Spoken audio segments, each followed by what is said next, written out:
Chapter 306. Chao Jun was injured. What happened? Hearing Jian Paihuan's words, Lu Er shook her head, indicating that she was not sure either. She only knew that something had happened to Second Mississippi. Today was the wedding day of Jiang Ruyun and Chao Jun. After thinking about it, Jiang Peihuan got up, preparing to visit the Chao's residence. Xiao Nani accompanied Jiang Peihuan. When Jiang Peihuan and Xiao Nani arrived at the Chao mansion, Zhou Lan and Jiang Yuan were already there. Just as she entered the main hall, Jiang Peihuan heard crying. The voice turned out to be from Madame Chao. If anything happens to my son Jun Er, one won't want to live either. Madam, Brother Chao will be fine. You, out of my way.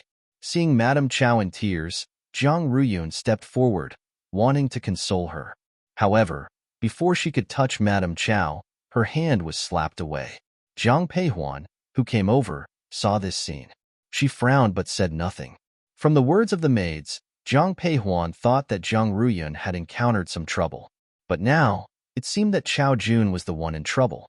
Soon, Jiang Peihuan understood why Madame Chao treated Jiang Ruyun this way. If it wasn't for saving you, Jun Er would not have been injured like this. By the end of the sentence, Madame Chao's eyes were filled with anger. When Jiang Yuan and his wife saw how Madame Chao's behavior towards Jiang Ruyun, but considering Chao Jun's current condition, they kept silent. Huan Er, Your Highness? At this moment, Zhou Rongfang saw Jiang Peihuan and quickly approached. The Chao family, though deeply worried about Chao Jun's injuries, still paid their respects upon seeing Jiang Peihuan and Xiao Nani.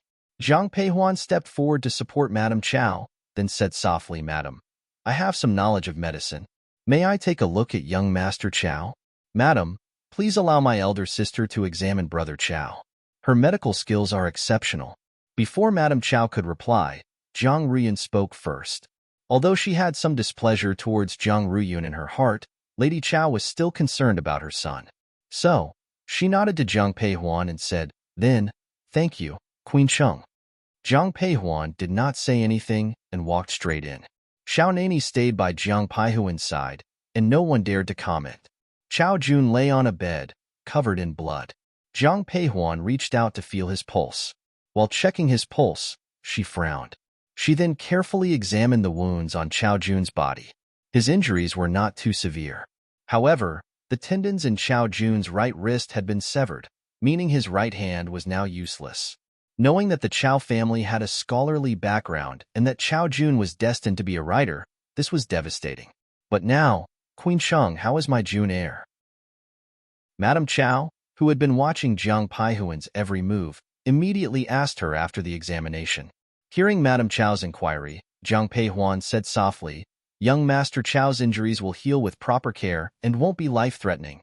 However, the tendons in his right wrist have been severed, and I'm afraid he won't be able to use that hand anymore. What did you say? Upon hearing the first part of Jiang Peihuan's words, there was a glint of joy in Madame Chao's eyes. But after the latter part, Madame Chao's body swayed slightly. Jiang Ruyun, standing by her side, quickly supported her. At that moment, Madame Chao didn't push Jiang Ruyun away. Instead, she grabbed Jiang Peihuan's sleeve. Queen Cheng, what do you mean by that? Are you saying that Jun Er will be handicapped for life? Jiang Peihuan remained silent, but her silence was equivalent to a tacit agreement. Seeing Jiang Peihuan's silence, pain filled Madame Chao's eyes. It's all because of you. You jinx. When she turned to look at Jiang Ruyun, there was nothing but resentment in her eyes. She stretched out her hand and forcefully pushed Jiang Ruyun away. Madame Chao, you can't blame Ruyun for this. Besides, isn't it only natural for a husband to protect his future wife? Zhou Rongfang couldn't hold back any longer. Seeing Madame Chao lay hands on Jiang Ruyun, she directly embraced Jiang Ruyun. Though grateful that Chao Jun saved Jiang Ruyun, Zhou Rongfang had the notion of calling off the engagement when she heard that Chao Jun would not be able to use his hand anymore. She bluntly said, Since Ruyun and young Master Chao have not yet performed the wedding rituals, perhaps this marriage should be called off. You all. Upon hearing Zhou Rongfang's words, everyone was stunned. Madame Chao was so enraged she was at a loss for words. Jiang Yuan, who was standing nearby, frowned upon hearing this. What nonsense are you talking about? Chao Jun is now handicapped. Do you want to watch Ruyan marry a handicapped man? Hearing this, Jiang Yuan looked displeased but did not retort. And Madame Chow, witnessing all this, had only hatred in her eyes. Just as she was about to speak, Zhang Peihuan interrupted, "Uncle, Aunt, shouldn't we hear Ruyan's thoughts on this?" After speaking, she looked at Zhang Ruyun. "Ruyun, what do you think about this?" Zhang Ruyun had been lowering her head. After hearing Jiang Peihuan's voice, she raised her head. She first glanced at Zhou Rongfang and Jiang Yuan, then at Madame Chow, finally stating firmly, "I want call off the engagement. I want to marry Chao Jun and be his wife." "Ruyun, have you lost your mind? Didn't you hear what your elder sister said? Chao Jun is now handicapped. Even if he can't achieve official titles in the future, I don't mind. Even if he can't lift heavy objects in the future, it doesn't matter. I've practiced martial arts since I was young. I will take good care of him. So, father, mother, I want the wedding to continue. I want to marry Chao Jun." That's enough. Since this is second Miss Jiang's own decision, let's respect it. No one is to object. Seeing Zhou Rongfang about to protest, Xiao Nani, who had been silent all along, said coldly. Upon hearing Xiao Nanya's words, neither Zhou Rongfang nor Madame Chow dared to speak again. In the end, Zhang Ruyun and Chao Jun performed the wedding rituals. However, Chao Jun was supported by someone. Originally, Madame Chow had many grievances against Zhang Ruyun, but when she saw the couple bowing to her, her heart softened. After the ceremony, Zhang Peihuan prepared to leave with Xiao Nani. At that moment, Chao Jun woke up. Realizing his right hand was disabled, there was evident pain in Chao Jun's eyes. Chapter 307. Writing with the left hand, but when she learned that Zhang Ruyun chose to marry him against her parents' wishes, Chao Jun's eyes filled with even more emotion. At this moment, Zhang Peihuan came to understand the cause of Chao Jun's injury. It turned out that on the way back to the mansion, Chao Jun was ambushed by Yin Quan. Yin Quan was aiming for Zhang Ruyun in the bridal palanquin. He originally intended to kill her. Chao Jun was injured, trying to save Zhang Ruyun. Understanding the reason behind this, Zhang Peihuan looked at Chao Jun with a touch of warmth in her eyes. After some thought, she said to Chao Jun, "Although your right hand can't hold a pen, your left hand is still fine." Meeting Chao Jun's puzzled gaze, Zhang Peihuan continued, "I've heard that if one practices enough with their left hand, they can write as well as with their right. Write with the left hand? How can that work?" Hearing Zhang Peihuan's words, doubt flashed in Chao Jun's eyes. Standing next to Zhang Peihuan, Xiao Nani, seeing Chao Jun's skeptical look, displayed a hint of displeasure. "Why can't one write with their left hand?" As he spoke, Xiao Nani looked around, then directly took the paper and brush from the table. In front of everyone, he placed the white paper on the table and began to write with his left hand. Zhang Peihuan stood next to Xiao Nani. Seeing the words he wrote on the paper, her eyes twinkled. Because what he wrote on the paper was none other than her name, Zhang Peihuan. Even though it was written with his left hand, the words were full of energy and vigor. Seeing this, Chao Jun was stunned, as if deep in thought. Zhang Peihuan turned to him, whispering, "Writing with the left hand isn't some fantastical tale. As long as you practice diligently, one day, you will be able to write like King Cheng here. Rest assured, Queen, I will practice diligently." Hearing this, satisfaction appeared in Jiang Peihuan's eyes. It was already late at night. Zhang Peihuan glanced at Zhang Ruyun, whispering, "I'm heading back to the mansion. Take good care of young Master Chao. If anything happens, send someone to notify me." "Elder sister, what about Yin Quan?" "You don't need to worry about that. I will handle it." Yes.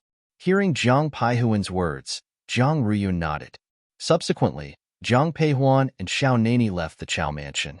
Upon mounting their horses, Zhang Peihuan couldn't help but ask the man beside her, "When did you learn to write with your left hand?" "I was bored when I was young, so I learned." Zhang Peihuan had imagined countless answers, even wondering if it was a military necessity, but never expected such an answer. Hearing his words, Zhang Peihuan looked somewhat speechless. The two quickly returned to the general's mansion. Upon entering the plum garden, Han Feng came forward to greet them. After paying respects to Xiao Nani and Jiang Peihuan, Han Feng said softly, "Master, Queen, our people have nearly turned the entire capital upside down, but we still haven't found any news of Yin Quan." Regarding the fact that Han Feng couldn't find any news about Yin Quan, Jiang Peihuan was not surprised. Xiao Nani was also not shocked. After hearing Han Feng's words, he calmly said, "Keep searching. We need to find him, dead or alive." Yes. After Han Feng left, Jiang Peihuan and Xiao Nani entered the room. After the night's events, Jiang Peihuan was truly exhausted. At first, she was able to chat with Xiao Nani, but soon after, he no longer heard her responses. Turning his head, Xiao Nani found that Jiang Peihuan had fallen asleep. Gently dropping a kiss on her lips, he held her close. Somehow, only by holding Jiang Peihuan could he fall asleep peacefully. Despite having trouble sleeping, Xiao Nani could doze off instantly, comforted by the faint scent of Jiang Peihuan. In the capital, at the post station, a figure stealthily sneaked into the station. It was Yin Quan. As he was about to turn around, he heard footsteps behind him. Without thinking, Yin Quan drew his sword, only to hear a soft feminine laugh. "Young Master Yin, I saved you, yet you want to kill me? Princess Shuama?" Looking at the smiling woman before him, Yin Quan softly inquired. "It's me." Zhuama seemed to ignore the drawn sword, approaching Yin Quan with a smile. Seeing her approach, he quickly sheathed his weapon. After a brief silence, Yin Quan said, "Thank you for helping me today, Princess. But one don't want to cause you any trouble. They'll leave now." However, as he tried to leave, Zhuama blocked him. Yin Quan looked at her, puzzled. "Young Master Yin," Zhuama said, "right now, people are searching for you everywhere in the city except here. One think you should stay. Don't worry, they'll help you." Hearing Zhuama's words, Yin Quan's doubts deepened. "Why are you helping me?" "Because the enemy of my enemy is my friend," she replied, "and besides, if it weren't for Miss Yin and my royal brother's deaths, perhaps we would be family by now." Convinced by Zhuama, Yin Quan stayed at the post station. However, Xiao Nanya's subordinates were not to be underestimated. On the third day, Han Feng entered Plum Garden. "Master, Queen, we have news of Yin Quan." Hearing Han Feng's words, both Jiang Peihuan and Xiao Nani set their teacups down.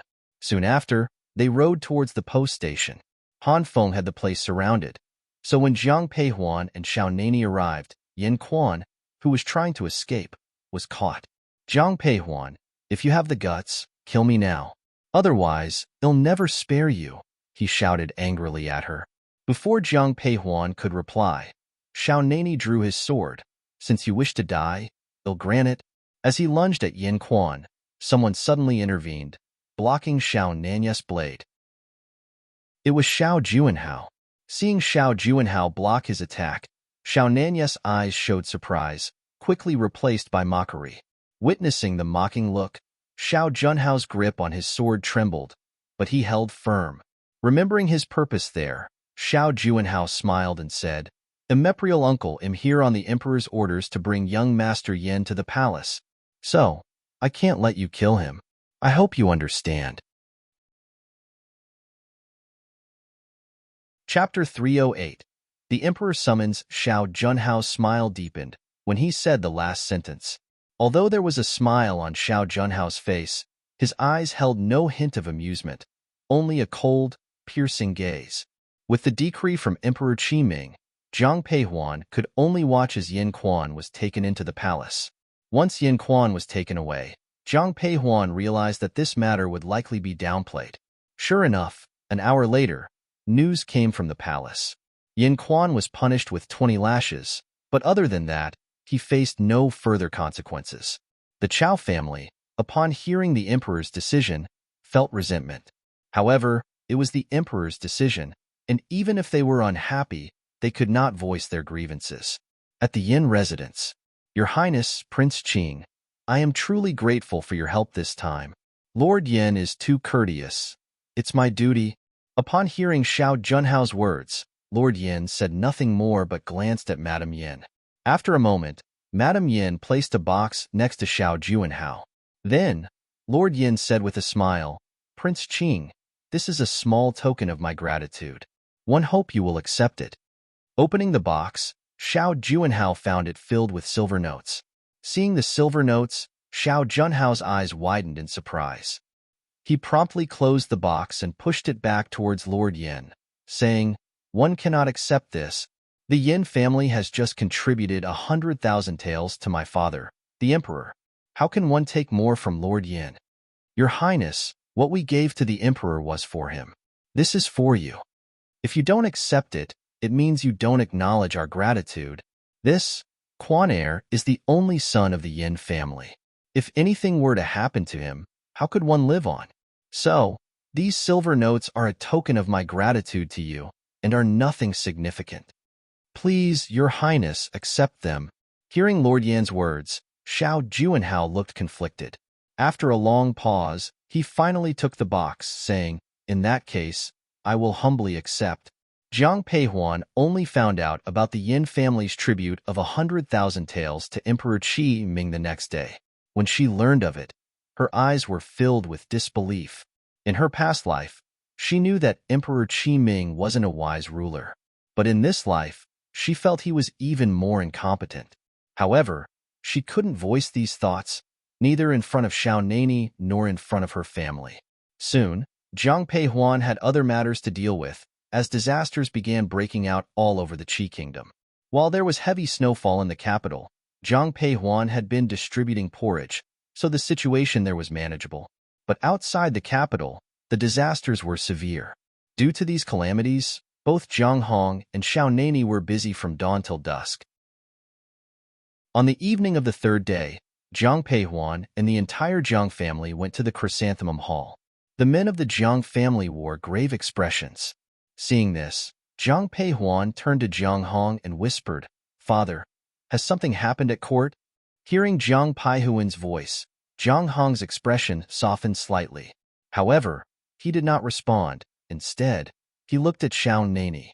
Imperial brother has already dispatched funds to various places, but this money seems like a drop in the ocean, making no ripple. This morning, against the advice of the ministers, the emperor demanded that each household contribute 50,000 taels of silver. Though Xiao Nani's words were brief, Jiang Peihuan could easily imagine the scene in the palace. As for Emperor Qi Ming, Jiang Peihuan didn't even want to comment. Even for someone like Jiang Hong, a top general, his annual salary was only 2,000 taels. For some wealthy and influential families, 50,000 taels might not be much. But for many ordinary officials, it's almost like losing half their life. How could the emperor do this? This is just forcing. Hearing Xiao Nani's words, the old Madame Jiang frowned, but given Emperor Qi Ming's status, she didn't say anything in the end. "Enough, let's have dinner first. We can discuss this after eating."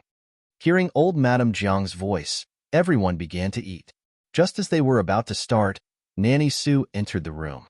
Looking at old Madame Jiang, Nanny Su said with panic, "Madam, someone from the palace is here. They've summoned the great general, the King Cheng, and also the third master." The fact that Jiang Hong and Xiao Nani were summoned to the palace wasn't surprising. But when they heard that Jiang Ren was also called, everyone looked concerned. "Nanny Su, who came to deliver the emperor's decree?" "It's Chief Wang." Hearing this, Jiang Peihuan immediately went outside. Xiao Nani followed after a nod to the old madam. Wang Kuan was sitting in the Jiang's living room. Seeing Jiang Peihuan and Xiao Nani, he greeted with a smile, "Greetings to the king and Queen Cheng." "Chief Wang, why has the emperor summoned King Cheng at this late hour?" Hearing Jiang Peihuan's question, Wang Kuan lowered his voice. "The emperor is concerned about the disaster-hit areas.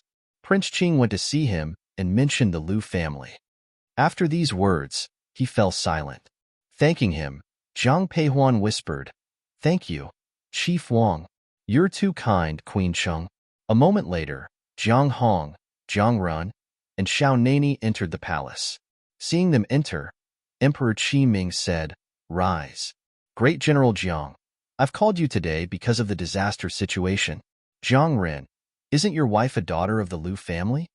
After briefly speaking, Emperor Qi Ming turned his attention to Jiang Ren. Jiang Run had probably guessed the emperor's intention, wanting the Liu family's money. Even though Lu Xiao was married to him, he couldn't represent the Jiang family. So when he heard the emperor's words, Jiang Run simply nodded, yes.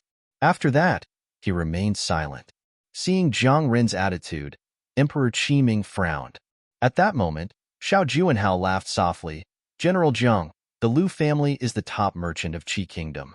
During this national crisis, shouldn't they contribute? The Lu family are citizens of Qi Kingdom and should contribute. As the emperor's son, Prince Qing should do his part. I've heard that the Prince Qing mansion has many treasures. Besides the 50,000 taels, is there anything else the prince can offer? Why not just donate the entire mansion? Before Jiang Ren could respond, Xiao Nani spoke up. Though Xiao Nanye's voice was soft, his words were like slaps to Xiao Junhao's face. Imperial uncle, you must be joking. Could it be that Imperial uncle is willing to donate the entire Cheng mansion? Chapter 309. Donate voluntarily, of course. I am willing to donate the entire Cheng mansion. Hearing Xiao Junhao's words, Xiao Nani responded calmly. Xiao Juanhao originally made the statement in jest, not expecting that Xiao Nani would truly be willing to donate his entire mansion. Hearing this, Xiao Junhao looked visibly upset. At this moment, Emperor Qiming chided Xiao Nani. What nonsense are you talking? If you donate your mansion, where will you live? On the streets? Of course not on the streets. Has my imperial brother forgotten? I am already married. I can live with my wife in the general's mansion. Enough of your nonsense. Hearing Xiao Nanye's words, Emperor Qi Ming interrupted with an icy stare.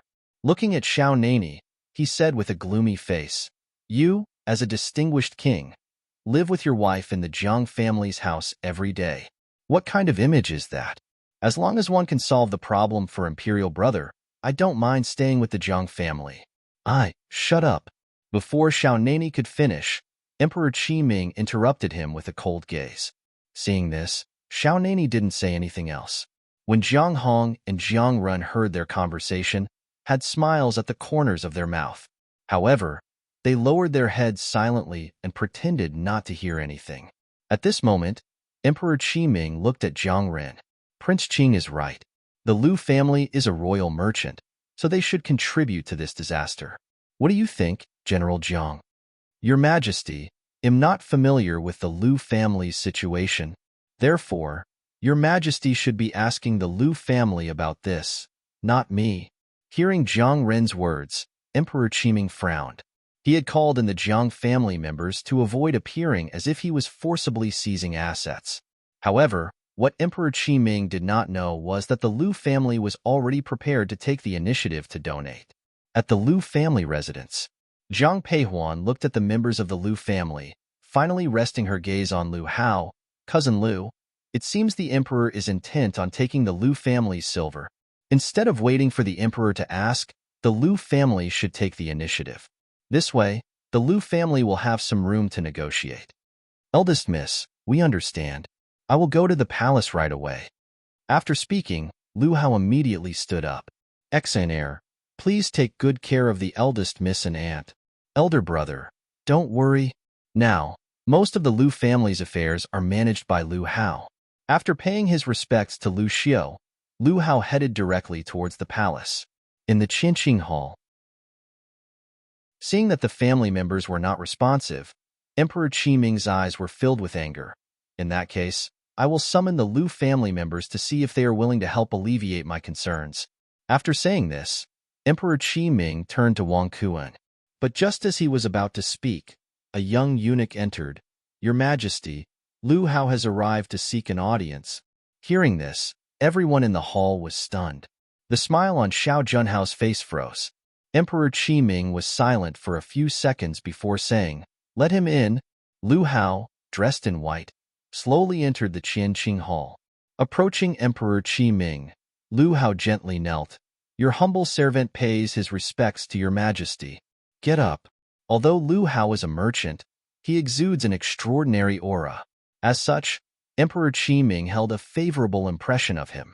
Thank you, your Majesty. Upon hearing Qi Ming's words, Lu Hao slowly got up. Once he stood up, Emperor Qi Ming asked, Lu Hao, why have you come at this late hour? In response to your majesty, I've heard about the severe disasters in various regions. Thus, I've come to present a gift from the Lu family to your majesty. Hearing Lu Hao's words, astonishment filled Qi Ming's eyes.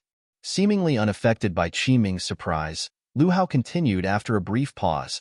Though our business has not been great this year, the Lu family still has substantial wealth. Would like to donate 1 million gold taels to assist in rebuilding the affected areas. 1 million gold taels? Upon hearing the figure, joy overtook Emperor Qi Ming's features. When the term gold was mentioned, his elation intensified. Lu Hao nodded in affirmation. Meeting Qi Ming's gaze, he continued, in addition to money, the Lu family has a significant amount of grain. The young miss of the general's mansion plans to distribute porridge outside the city soon. One thought we could join her. Jiang Hong, you've raised a good daughter, Emperor Qi Ming murmured after a long pause, addressing Jiang Hong. Jiang Hong simply bowed his head in response, not uttering a word. At this point, Xiao Nani spoke up, Your Majesty. Although the Lu family are merchants, their contributions to the Qi kingdom are notable. Perhaps they deserve a reward. Emperor Qi Ming chuckled, considering that the Lu family is the wealthiest in Qi kingdom. One doubt they're in need of more jewels or riches. Maybe something practical would be more appropriate. Emperor Qi Ming, with a hint of jest, added, You seem to have prioritized your wife's family over everything else. Despite the lightheartedness, Qi Ming sincerely said, In recognition of the Lu family's loyalty, I shall exempt them from taxes for the next 2 years. Thank you, Your Majesty. Considering the Lu family's vast business network, 2 years of tax exemption is a colossal amount. Gratefully, Lu Hao knelt in appreciation. Seeing his gratitude, Emperor Qi Ming's mood lifted. It's getting late. All of you should head home. Without giving anyone another glance, he departed for the inner hall. Watching the emperor's receding figure, Xiao Junhao's eyes darkened. His plans had been thwarted. Imperial uncle is really good at scheming, Xiao Junhao muttered sarcastically, observing Xiao Nani chatting jovially with Jiang Hong. Hearing this, Xiao Nani stopped, turned, and coldly responded. It's just a pity that all your schemes amounted to nothing. Father, third uncle, let's return to the mansion. Upon hearing Xiao Nanye's words, Jiang Hong and the others nodded at Xiao Junhao and left. It wasn't until they got into the carriage that Jiang Hong looked at Xiao Nani and said, Your Highness, Prince Qing doesn't look like a good person. Be careful in your future dealings with him. There's no need to worry. After all, I am still his elder. If he behaves disgracefully, I won't hesitate to teach my nephew a lesson. Elder brother, you don't need to worry about King Cheng. His wit is more than enough to handle the Prince Qing. By the time Xiao Nani and his entourage returned to the general's mansion, Zhang Peihuan and Lu Xiu had also arrived. Realizing that everything had ended perfectly, Zhang Peihuan heaved a sigh of relief. Chapter 310. Fainted Zhang Peihuan had less than a day of relaxation. The morning meal of the next day had long passed when Jiang Hong and Xiao Nani finally came out of the palace. Zhang Peihuan was reading in a pavilion in the plum garden. Seeing the man enter the courtyard, she softly asked, Why was the morning court session so long today? The man walked into the pavilion and sat down beside Zhang Peihuan. He took her tea and drank it all at once. After putting down the teacup, Xiao Nani finally said to Zhang Peihuan, There's been an uprising in Anzhou. And then, upon hearing the man's words, Zhang Peihuan's eyelids twitched. In addition to the uprising, there are also local rebellions. The emperor sent me to suppress them. Why you? Aren't several of the prince and the court adults now? Imperial brother doesn't want the princes to have too many military achievements. Emperor Qi Ming was not only reluctant for the princes to gain military merits, but also didn't want them to have too much contact with the military. Thus, over the years, all the battles were entrusted to Xiao Nani. Zhang Peihuan was speechless about Emperor Qi Ming's intentions. Jin Peihuan was simply speechless at Emperor Qi Ming's thoughts. After a moment of silence, Zhang Peihuan looked at the man beside her. When will you depart? Tonight. Who will accompany you as deputy generals? Huainan Marquis and your elder brother. Zhang Peihuan had breakfast prepared for Xiao Nani and then began packing for him. She also packed for Jiang Changbai. That evening, the general's mansion had their dinner in the Chrysanthemum Hall early. Right after dinner, Deputy General Liu came to report that the Huainan Marquis had arrived. When Zhang Peihuan and Xiao Nani reached the entrance of the general's mansion, they saw Zhao Yong on horseback. Zhao Yong had originally planned to ask for permission to go to the northern border, but he hadn't expected the sudden outbreak of a disaster. Seeing Xiao Nani and Jiang Changbai, Zhao Yong got off the horse. "Your Highness, young general." Huainan Marquis. Xiao Nani nodded at Zhao Yong, while Jiang Changbai greeted him with a gesture. "Elder brother, I've handed over the luggage prepared for you to Chang'an." "All right, understood." Subsequently, Zhang Peihuan said to Xiao Nani, "I've given your luggage to Han Feng. Wait for my return." Yes. Zhang Peihuan had grown accustomed to seeing off Jiang Hong and Shui Yin into battle since childhood, so she wasn't particularly sentimental now. After speaking a few words with Xiao Nani and Jiang Changbai, she had Yu'er hand a package to Zhao Yong. Seeing the package handed to him by Yu'er, Zhao Yong looked puzzled. Zhang Peihuan whispered, "I know the Marquis lacks nothing, but I've prepared some medicines for you. Please take them with you." "Thank you, Queen Cheng." Hearing this, Zhao Yong gave a formal bow to Zhang Peihuan. "Don't worry about Madame Zhao. They'll have people take extra care of her." "Thank you. It's getting late. Let's depart." Hearing Jiang Shangbai's voice, Xiao Nani gently touched Jiang Peihuan's long hair, then whispered with a smile, "They'll send you letters. Take care on your journey and return soon." Despite their reluctance, Xiao Nani mounted his horse, Zhui Yun. Watching him disappear from sight, Zhang Peihuan then returned to the general's mansion. "Queen, are you all right?" Yu'er and Lu'er, following Zhang Peihuan, noticed her silence as they walked to the plum garden. Yu'er couldn't help but ask, "I'm fine. Let's start preparations. From tomorrow, we'll distribute porridge outside the city." The reason for this was Zhang Peihuan knew that of all the places in Qi Kingdom, only the capital was unaffected. Thus, many refugees would be coming, but the city guards wouldn't allow the refugees in. So, the best solution was to distribute porridge outside the city gates. As soon as the disaster occurred, everyone got busy. News of Xiao Nanya's departure reached the Sinang Palace. Hearing this, the great Empress Dowager's eyes lit up with joy. "Prepare to send those items to Anzhou. Your Royal Majesty, those things can cause an epidemic. Anzhou is crowded now. An outbreak would lead to countless deaths." The great Empress Dowager looked at the old nanny, disdain evident. "As long as Xiao Nani, that bastard, dies in Anzhou, what's a few deaths?" Although the Empress Dowager heard the news, there was a hint of disdain in her eyes. "As long as Xiao Nani, that bastard, dies in Anzhou, what's a few deaths? As long as Xiao Nani never returns, even if it means the entire population of Anzhou dies, I won't hesitate," she continued. Though the old nanny already knew of the great Empress Dowager's obsession with killing Xiao Nani, she was still visibly shaken by these words. However, when the great Empress Dowager looked her way, she nodded in agreement. "Yes, I will make the arrangements." As the old nanny left, a dark shadow passed over the great Empress Dowager's eyes. Zhang Peihuan was unaware of these palace intrigues. The refugees arrived faster than Zhang Peihuan had anticipated. The next day, as she went to distribute porridge outside the city, she noticed a large crowd of refugees near the city gate. Initially, some refugees tried to force their way into the city. Only after the gate guards killed over a dozen did the rest stay put outside. When Zhang Peihuan first began distributing the porridge, some tried to snatch it away. She took out a whip and personally disciplined them until they began to line up. "Elder sister, why are there so many refugees?" Jiang Xijin and Jiang Songbai had returned to the general's mansion because of the porridge distribution. Lu Xian had also come to help. Hearing Jiang Xijin's question, Zhang Peihuan replied, "This isn't even the worst of it. These are from the nearby areas. In a couple of days, people from more distant places will arrive. That's when it'll truly be overwhelming." As she spoke, she began distributing the porridge. From morning till evening, she hardly took a break.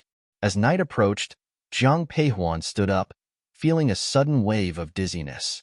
She collapsed, unconscious. However, at this moment, Jin Peihuan felt her vision turn black. Then, she fainted. Elder sister. Jiang Songbai was the closest to Jiang Peihuan. When he saw Jiang Peihuan fall to the side, he quickly reached out and hugged her. Elder sister? Sister Jiang? Seeing the unconscious Jiang Peihuan, Jiang Xijin and Lu Xian rushed over.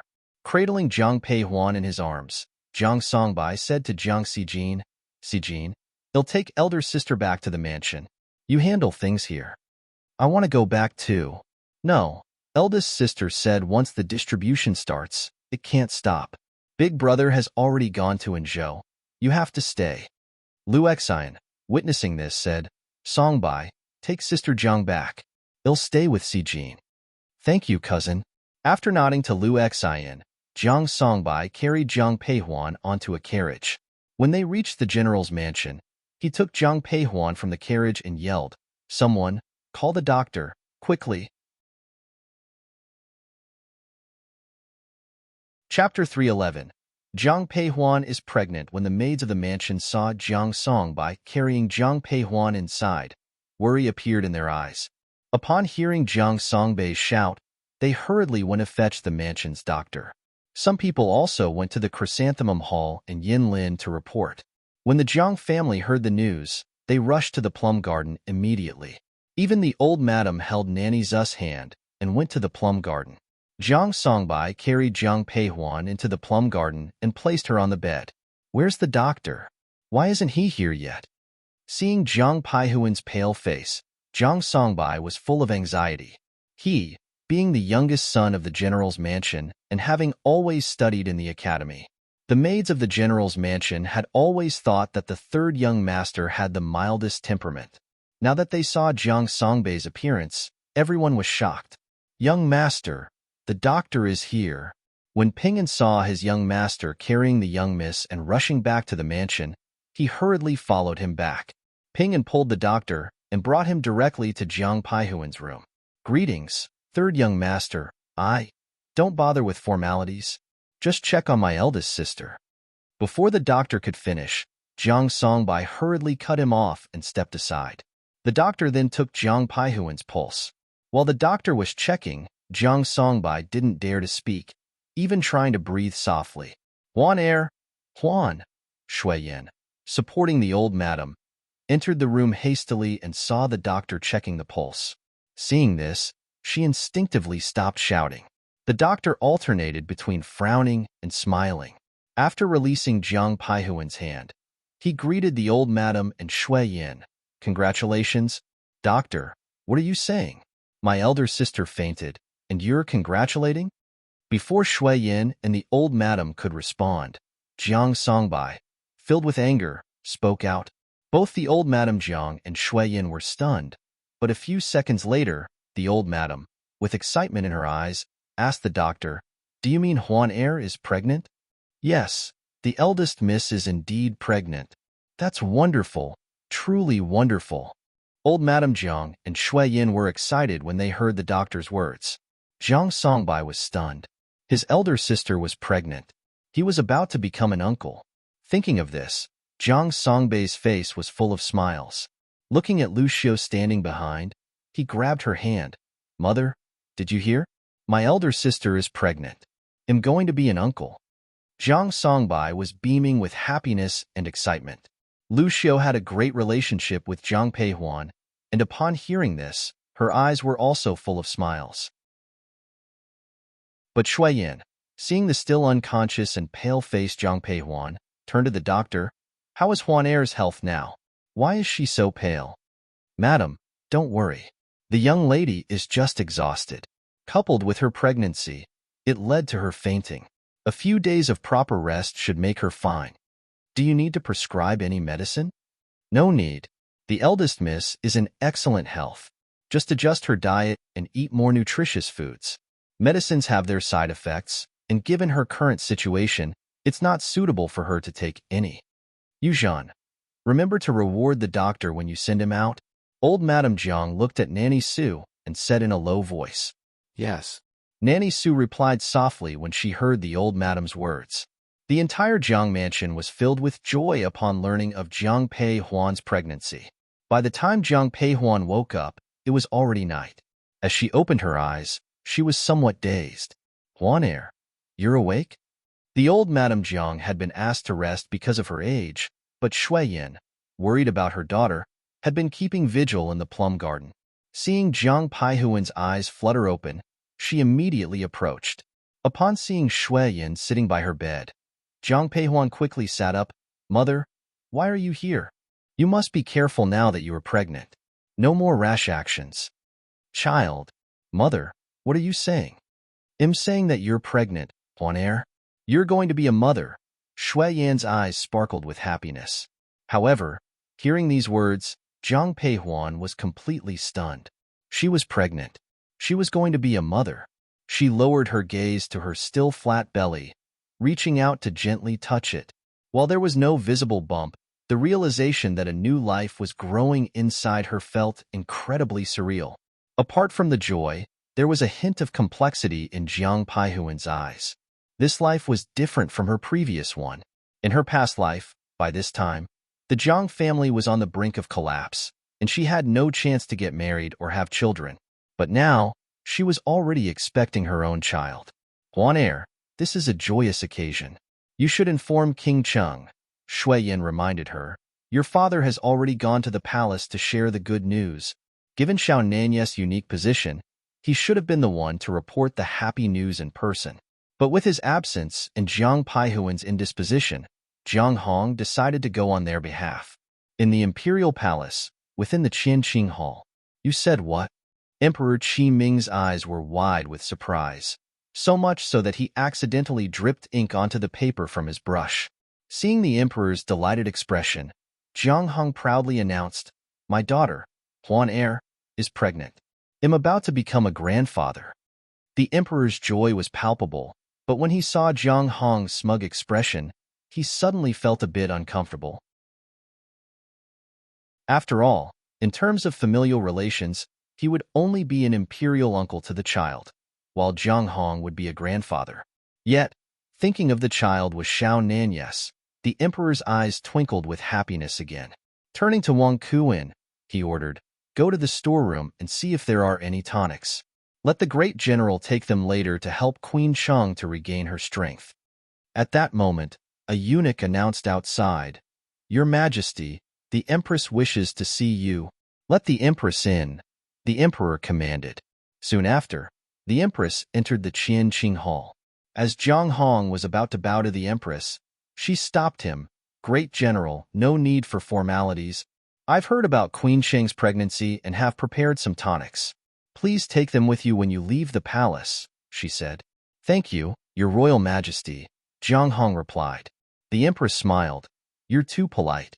King Cheng grew up before our eyes, and we are quite fond of Pei Huan. Now that she's pregnant, she should rest and not move around much. After 3 months, let her come to the palace to chat. Understood. Ever since Jiang Peihuan discovered the poison in the Empress had been extremely fond of her. Hence, upon hearing of her pregnancy, she immediately came over and had many tonics prepared for her.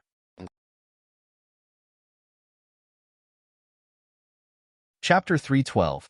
Grandmother is waiting for your return, therefore. When Jiang Hong went to the plum garden, he was followed by a pile of tonics. Seeing all the items on the table, Jiang Peihuan was taken aback. She looked at Jiang Hong and couldn't help but ask, Father, why are there so many tonics? They are all gifts from the Emperor and the Empress. I'm not surprised the Emperor has given gifts since he and King Cheng have always been close.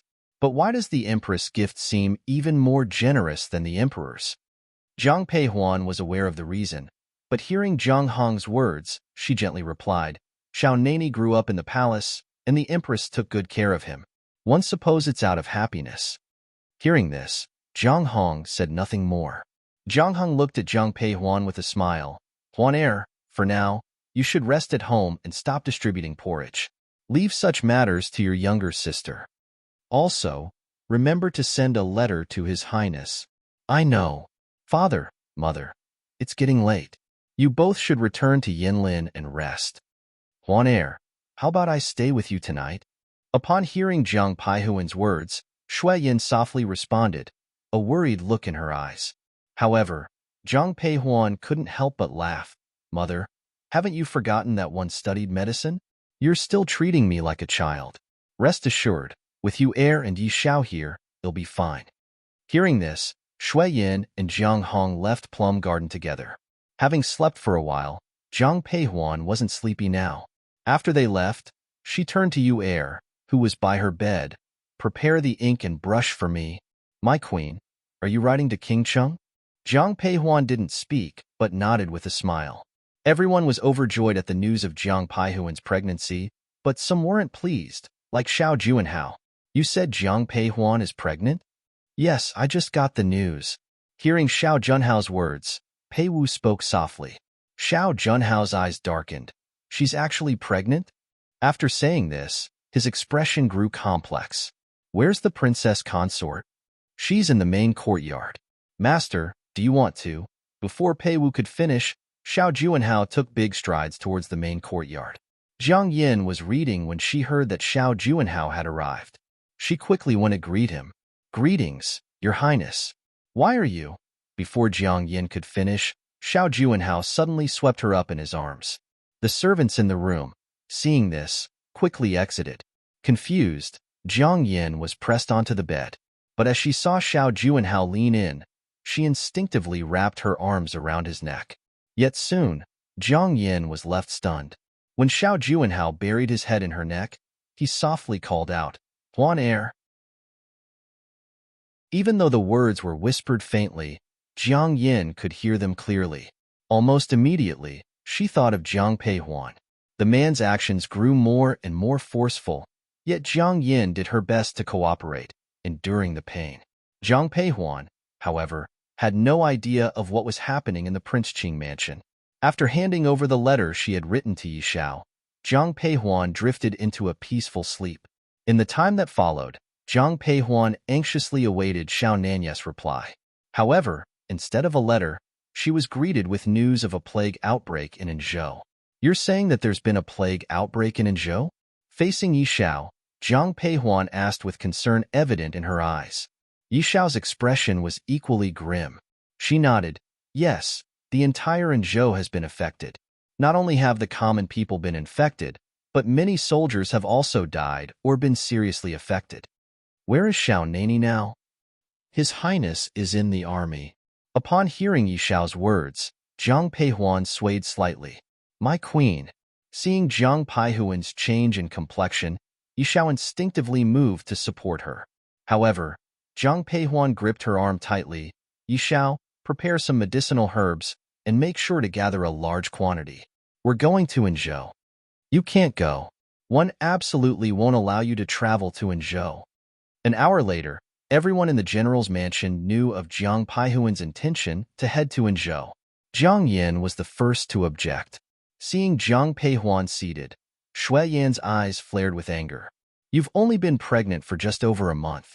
If something happens to you on the journey, what are we to do? Towards the end of her sentence, Shui Yan's eyes were tinged with red. Although Jiang Hong didn't voice any objections, his expression was extremely grave. Yet, he turned to Jiang Peihuan, softly speaking, Huan Air, are you sure about this? Although Anzhou is dangerous, with Xiao Nanyes's exceptional intelligence, he surely can. Father, my decision to go to Anzhou isn't just for Xiao Nani.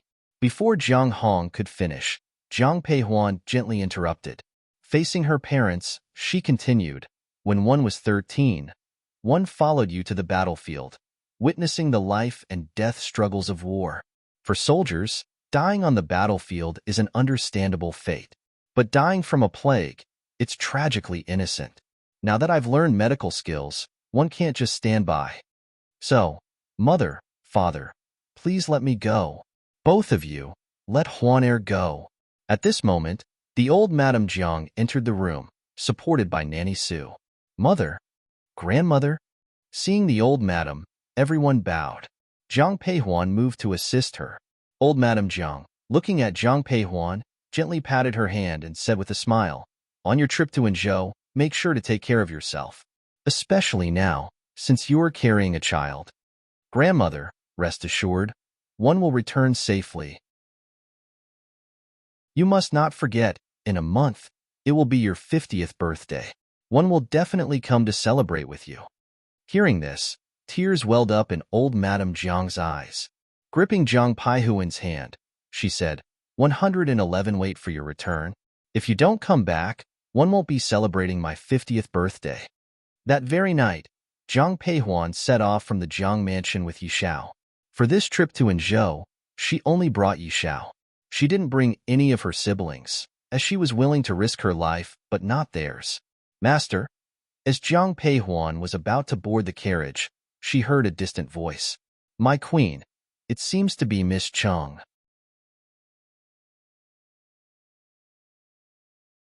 Chapter 313. Arriving atEnzhou. Master. When Yishao spoke, Cheng Yang also reached Jiang Peihuan's carriage. Upon hearing the voice, Jiang Peihuan lifted the curtain of the carriage. She immediately saw a sweating Cheng Yang, who was wearing a white dress, looking very neat and refreshing. Master, you're heading toEnzhou, right? Take me with you. Meeting Jiang Peihuan's gaze, Cheng Yang spoke without hesitation. No. Seeing the puzzled look on Cheng Yang's face, Jiang Peihuan spoke calmly,Enzhou is now riddled with the plague. I have important things to handle there, and really can't afford to look after anyone. That's why I can't take you, Master. You don't need to look after me. I can also help save people. Although I've learned medicine for a short time, one have acquired some basic knowledge. I'm sure I can help inEnzhou. Master, please, take me with you. If you don't agree, once you leave, I'll go there on my own. Hearing this, Jiang Peihuan frowned. A stormy look in her eyes. Are you threatening me? Seeing Jiang Peihuan's displeased face, Cheng Yang quickly shook her head. No, I'm not threatening you, Master. I truly wish to go toEnzhou. One grew up there. It's my home. How can I stand by and watch it be destroyed? As she said the last sentences, her eyes filled with tears, and to this, Jiang Peihuan looked surprised. After a brief silence, Jiang Peihuan asked, if you go toEnzhou, does young Master Rong know? Why should he know about my affairs? Jiang Peihuan turned her gaze to Yishao, whispering, go see young Master Rong and inform him about this. Yes. As Yishao prepared to leave, the sound of hoofbeats echoed. Turning to look, she saw Rongimo on horseback. She turned around and saw Rongimo on the horse. Upon seeing him, Cheng Yang looked slightly startled, but Jiang Peihuan remained calm. Queen Cheng? Arriving beside the carriage, Rongimo nodded in greeting to Jiang Peihuan. Young Master Rong, Cheng Yang wants to accompany me toEnzhou. What's your view on this? Even though Rongimo has always been indifferent to Cheng Yang, Jiang Peihuan knew he took care of her in his own way. So, she wanted Rongmo's consent on this matter. Hearing her words, Rongimo turned to Cheng Yang. Rongimo, let me tell you, whether you agree or not, let her go if she wishes. Cheng Yang's words were cut off by Rongimo continuing. Rongimo said, he'll accompany the queen toEnzhou. Jiang Peihuan didn't refuse Rongmo's proposal. Shortly after, Cheng Yang boarded the carriage, and Rongimo rode beside them. The group set off at a brisk pace towardsEnzhou. Although it would normally take 3 days of non-stop horse riding from the capital toEnzhou, Jiang Peihuan, being pregnant, couldn't travel so hastily, despite her concerns forEnzhou. Therefore, they rested for quite a while along the way. By the time Jiang Peihuan's carriage stopped outside the city ofEnzhou, it had already been 5 days. Even before the carriage entered the city, Jiang Peihuan saw bodies everywhere. Seeing this scene, Jiang Peihuan, sitting in the carriage, had an upset look in her eyes. She had mentally prepared herself for what she might see, but witnessing it firsthand, she realized the situation was worse than she had imagined. Stop! Who are you? As the carriage approached the city gate, it was stopped by the guards. Quickly inform King Cheng that the queen has arrived. Jiang Peihuan remained silent, but Yishao spoke coldly to the guards. Hearing this, the guards' eyes widened in surprise. After glancing at the carriage, one of them hurriedly ran inside. Inside the city, in a mansion, a man sitting at the main seat looked displeased. Still no doctors found? Your Highness, the doctors we found are all dead. The remaining ones in the city are too scared to come. Hearing this, Xiao Nanyes' already dark expression deepened. The man hadn't slept for days, evident from the bloodshot eyes. Zhang Changbai, sitting next to him, wanted to console him, but before he could speak, Han Feng rushed in. Master! Xiao Nani, with cold eyes, looked at the hurried Han Feng. Seeing his master's expression, Han Feng lowered his voice but still sounded excited. Master, the queen is here. Before he could finish, Xiao Nani had already darted past him. Watching Xiao Nanyes' departing figure, Han Feng was stunned. It took Zhang Changbai a few seconds to react. Grabbing Han Feng, did you just say Huan Er is here? Indeed, the guards mentioned the queen. It could only be her. As Zhang Peihuan sat in her carriage waiting, she suddenly heard the city gates opening. Queen, King Cheng is here. Hearing this, Zhang Peihuan lifted the curtain of the carriage. She immediately saw Xiao Nani on his horse, their eyes meeting, full of emotion. Huan Er. Seeing Xiao Nani, a smile appeared in Jiang Paihuan's eyes. But before she could speak, Xiao Nanyes' expression changed. Why are you in Anzhou? It's dangerous here. Go back to the capital immediately. Then, turning to Yi Xiao, he ordered, take the queen back. Yi Xiao remained still, looking towards Zhang Peihuan for guidance. Zhang Peihuan frowned and responded, Xiao Nani, am not here for you, but for the citizens. I learned medicine to save lives. At this moment, Zhang Peihuan was grateful that she had learned medicine in her previous life to save Xiao Ju and Hao. Thus, in this life, she could save even more people. King Cheng, our journey was rough. Let's continue this discussion inside. This was said by Rong Imo. A moment later, they moved towards the city. As Zhang Peihuan entered, she saw Zhang Changbai rushing towards them. Huan Er, elder brother. The siblings met with smiles in their eyes. Xiao Nani, I'd like to visit the army first.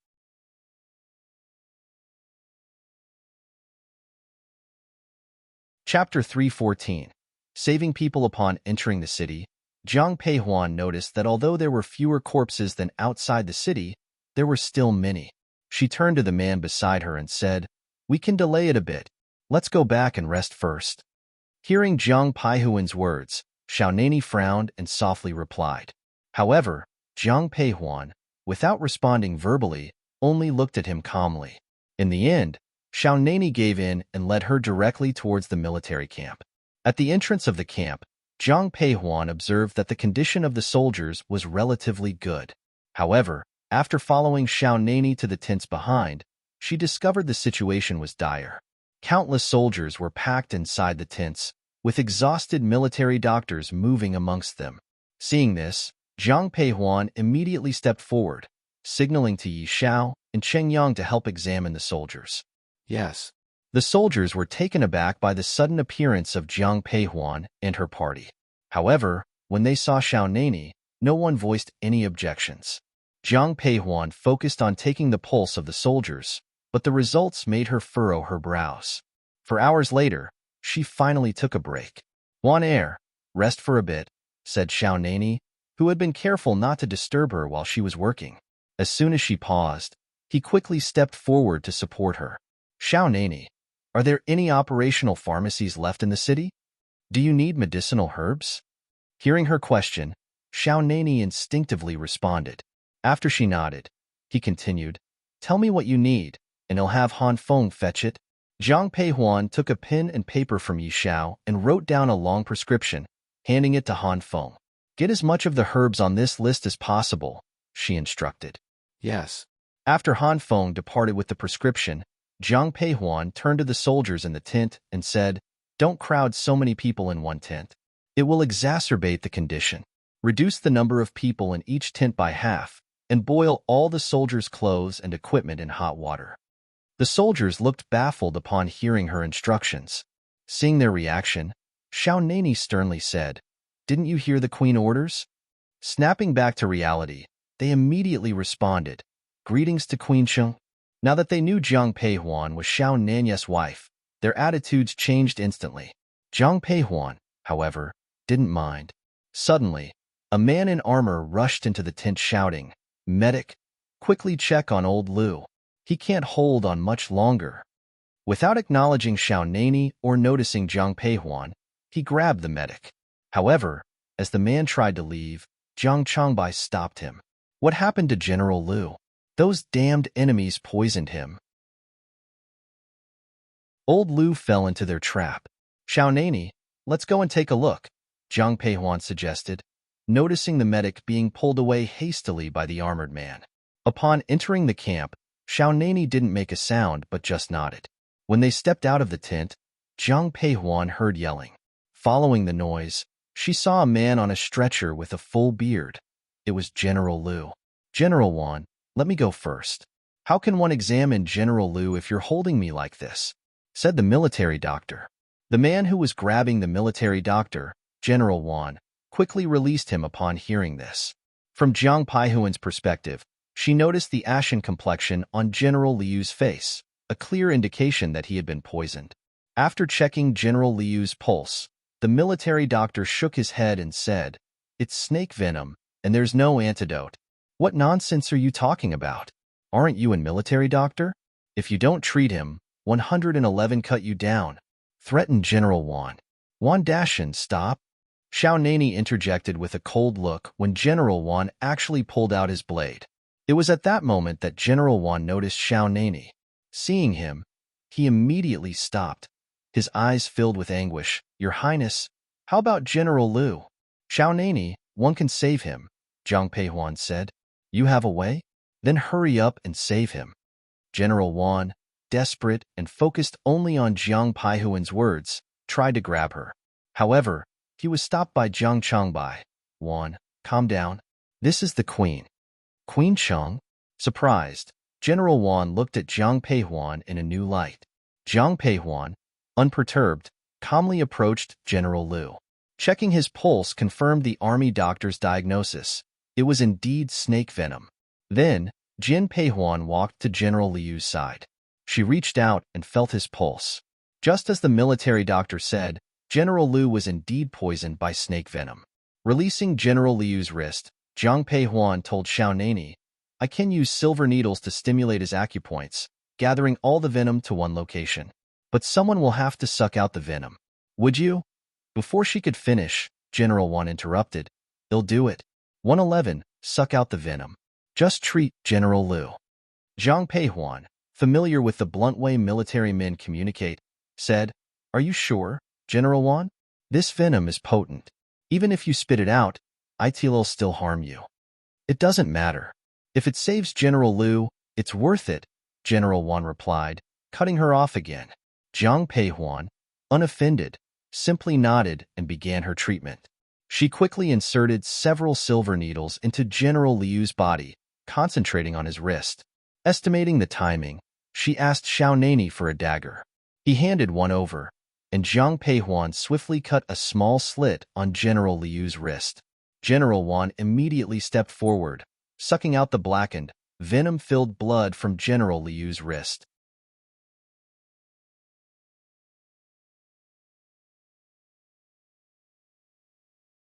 Chapter 315. Knowing that she was pregnant, rest assured, General Liu's life is no longer in danger. However, if you don't take medicine soon, your life will indeed be at risk. After saying this, Jiang Peihuan turned to Qingyang and said softly, "Give the medicine to General Wan. In the coming days, you will be responsible for his medical care." Yes.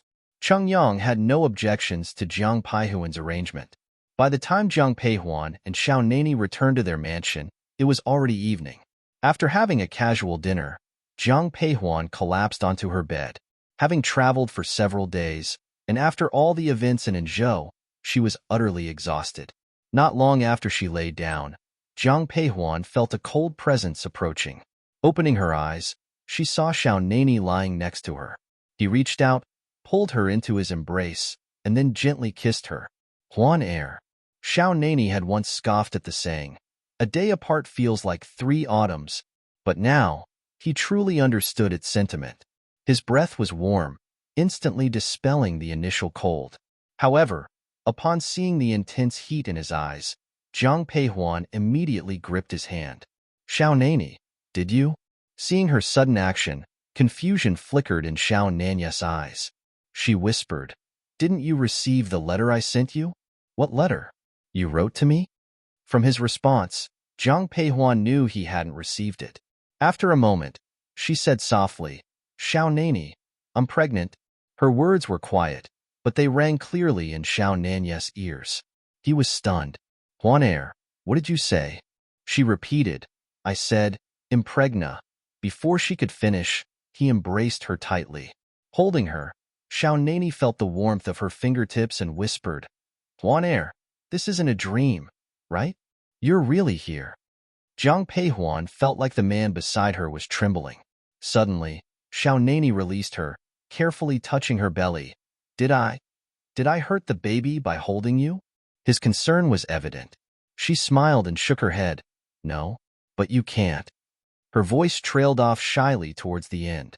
Xiao Nani paused for a moment, then earnestly said, "Don't worry. Until the child is born, I won't touch you again." Still, when they slept, he carefully held her in his arms. In Xiao Nanyes's embrace, lulled by his unique scent, Zhang Peihuan soon fell asleep. But for Xiao Nani, the excitement kept him awake all night. The next day, when Zhang Changbai tried to visit Zhang Peihuan, Xiao Nani stopped him at the door. "King Cheng, did you go another night without sleep?" Noticing the bloodshot eyes of Xiao Nani, Zhang Changbai couldn't help but comment. Hearing his words, Xiao Nani nodded. Upon seeing him nod, Zhang Shangbai's eyes were full of confusion. When he noticed Xiao Nani occasionally breaking into smiles, his bewilderment deepened. "King Cheng, could it be that you have lost your mind? Elder brother, Huan Er is pregnant. I'm about to become a father. I'm going to have a child soon." "Did you just said Huan Er is pregnant?" Hearing Xiao Nanyes's words, Zhang Changbai, so startled he momentarily forgot the formal way of addressing Xiao Nani, grabbed his hand. Seeing his nod, Zhang Shangbai's eyes were filled with excitement. By the time Han Feng returned, he found his master and Zhang Changbai laughing like fools. Upon witnessing this scene, Han Feng was stunned. "What are you standing here for?" Yi Xiao, coming over, saw the dumbstruck Han Feng. "Yi Xiao, look at our master and the young general. Have they taken the wrong medicine?" Following Han Feng's gaze, Yi Xiao took one look at the two and immediately understood. Facing Han Feng, Yi Xiao said plainly, "The queen is pregnant." Having said this, she headed to the room. Seeing Yi Xiao, Xiao Nani stopped her immediately. "Don't disturb Huan Er. Let her continue sleeping." "Your Highness, the queen instructed me earlier that she needs medicine today." Although Yi Xiao used to be Xiao Nanyes's secret guard, since he sent her to serve Zhang Peihuan, her loyalty has been solely to Zhang Peihuan. While Xiao Nani and Yi Xiao were talking, Zhang Peihuan inside had already awakened. Yi Xiao, hearing Zhang Peihuan's voice, Yi Xiao instinctively wanted to enter, but someone was faster. Inside, as Zhang Peihuan was about to get up, a hand held her steady. "Huan Er, be careful." Seeing Xiao Nani being overly cautious, Zhang Peihuan couldn't help but chuckle. "Xiao Nani, you don't have to be this careful. I know you're pregnant now. You must be cautious everywhere." Before Zhang Peihuan could finish, Xiao Nani gently interrupted her. Subsequently, he carefully helped Zhang Peihuan up. Just as she was about to bend down to put on her shoes, she saw him already kneeling in front of her. "Xiao Nani." Seeing him pick up the embroidered shoes, Zhang Peihuan quickly spoke up. In her heart, Zhang Peihuan was rather traditional. Who was Xiao Nani? He was the imperial uncle, revered by everyone. How could she let such a man kneel before her to put on her shoes? However, he already held her ankle. Carefully placing the blue embroidered shoes on her feet, he then helped her up. At the entrance, Zhang Changbai, Yi Xiao, and Han Feng were all stunned. Finally, it was only when Zhang Peihuan saw Xiao Nani pick up her clothes. She hurriedly said to Yi Xiao at the door, "Yi Xiao, come and help me dress." Yes. Although Xiao Nani wanted to help Zhang Peihuan dress, her attire was quite intricate, and he wasn't quite familiar with it. However, as Yi Xiao was dressing Zhang Peihuan, Xiao Nani was closely watching. When Zhang Peihuan sat in front of the dressing table, she could see from the mirror that his gaze was constantly on her.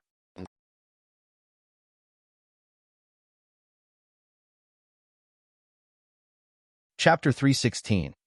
It must be a daughter. Upon seeing Yi Xiao picking up the wooden comb, Zhang Peihuan whispered, "No need to comb a bun. Just tie up my hair simply." Yes. Hearing Zhang Peihuan's words, Yi Xiao tied up her long hair and finally inserted a wooden hairpin. This hairpin was a gift from Xiao Nani to Zhang Peihuan when they were in the capital. As Zhang Peihuan stood up, Xiao Nani immediately approached and took her hand. This act not only left Zhang Peihuan speechless, but Yi Xiao, upon seeing this, was also stunned. If not for his unchanged face, Yi Xiao would have doubted whether this was the real King Cheng. While Zhang Peihuan was getting ready, Zhang Changbai was waiting outside the courtyard. Upon hearing a noise, he immediately turned around. However, the scene before him left him speechless. Xiao Nani had one arm around Zhang Peihuan's waist and held her hand with the other, treating her as if she was some fragile object. Zhang Peihuan looked helpless. No matter what she said, Xiao Nani would agree, but still insisted on his own way. "Your Highness, Huan Air is just pregnant. She's not disabled. You don't have to be so cautious." "How can I not be careful? The child Huan Air carries is my daughter." Hearing Xiao Nani's words, Zhang Changbai was left speechless. At this moment, Han Feng couldn't help but ask, "Master, how do you know that the child in the queen's womb is a princess?" At this, Zhang Peihuan was also curious. So, upon hearing Han Feng's words, she turned her gaze to Xiao Nani. Meeting their gazes, Xiao Nani casually said, "Because one like daughters, so the child in Peihuan's womb must be a daughter." Han Feng was speechless. Zhang Changbai was speechless. Zhang Peihuan was speechless. After a few seconds of silence, Zhang Peihuan couldn't help but ask, "Xiao Nani, what if the child is a boy?" She was just asking out of curiosity since the gender is a gift from heaven and not something they could decide. But upon hearing her question, Xiao Nani seemed lost in thought. After a while, he whispered, "If it really is a son, then we'll have another. What if it's another boy?" "All right," Zhang Peihuan admitted she was being pedantic. Yet, hearing this, Xiao Nani was calm. He looked at Zhang Peihuan and suddenly smiled. "If so, then we won't have any more." Meeting Zhang Peihuan's puzzled expression, he softly added, "Then our son and I will protect you." Hearing his words, a gentle smile appeared in Zhang Peihuan's eyes. However, this harmony was quickly interrupted by the loud voice of Wan Dashan. "Queen Cheng, Queen." Soon, Zhang Peihuan saw Wan Dashan approaching. Seeing his robust appearance, she was somewhat surprised. Under normal circumstances, Wan Dashan would need at least 3 days to recover. It had only been a day, and Wan Dashan seemed completely fine. "General Wan?" "Greetings, Queen Cheng. Your Highness, you're here too?" Approaching Zhang Peihuan, Wan Dashan saluted her, and after greeting her, he then noticed Xiao Nani. Hearing his words, Xiao Nani responded with a smirk, "It's rare for you to notice me in your sight." "What are you talking about, Your Highness? My eyes are perfectly fine. How could I not see you?" Xiao Nani was speechless. Zhang Peihuan, who was standing nearby, couldn't help but smile at these words. As Xiao Nani's expression grew increasingly stern, she quickly turned to Wan Dashan and said, "General Wan, you came looking for me. Is there something you need?" "Yes, Queen. Aren't you skilled in medicine? Today, I plan to head out of the city once again. I'm determined to slaughter those scoundrels, but I'm afraid they might poison me again, so I want you to accompany me." "No." Before Zhang Peihuan could reply, Xiao Nani coldly interjected. Without waiting for Wan Dashan's response, he declared, "The queen is pregnant. She cannot endure such rough conditions. Furthermore, the queen came to Anzhou to treat the city's inhabitants. Would you not have gone to battle today if the queen hadn't been here?" Stunned by Xiao Nani's words, Wan Dashan was at a loss for words. At this moment, Cheng Yang rushed over, exclaiming, "Master, it's bad news. The soldiers have started vomiting." Hearing this, Zhang Peihuan quickly followed Cheng Yang to the tent. Xiao Nani went after them. Upon arriving at the camp, Zhang Peihuan found that the soldiers' conditions had worsened compared to the previous day. She immediately asked Han Feng, "Did you purchase all the herbs listed in the prescription I gave you last night?" "Yes, everything was purchased." "Cheng Yang, Yi Xiao, prepare the medicine." Yes. While they prepared the medicine, Zhang Peihuan turned to Xiao Nani. Do you know where this plague originated? In the city. Hearing Xiao Nani's reply, Zhang Peihuan whispered, to eradicate this plague, we must first identify its source. They'll have someone investigate. After speaking, Xiao Nani looked at Han Feng. Han Feng immediately responded, they'll look into it right away. An hour later, after the medicine was prepared, Zhang Peihuan, along with Yishao and Qing Yang, distributed it to the infected soldiers. For many, their vomiting subsided after consumption, but for others, especially those in more serious conditions, the effects were not evident. For this group, Zhang Peihuan meticulously treated them and prescribed new remedies. Zhang Peihuan ended up spending the entire day in the camp. The food she ate was delivered by Jiang Changbao. Everyone was understanding of her dietary needs since she was pregnant. However, when Zhang Peihuan saw the chicken soup that Jiang Changbao had prepared, she softly remarked, elder brother, given the current situation, there's no need to prepare special meals for me. You're pregnant now. Even if you don't want to eat, the child in your womb needs nourishment. Hearing her words, Jiang Changbai, for once, declined her request. Just as Zhang Peihuan was about to speak, Han Feng, who had been absent the entire day, appeared alongside Xiao Nani. Do you have any news? Seeing them, Zhang Peihuan asked quietly. Without speaking, Xiao Nani simply nodded. Shortly after, Zhang Peihuan accompanied Xiao Nani to a house in the city. As they opened the door, she frowned.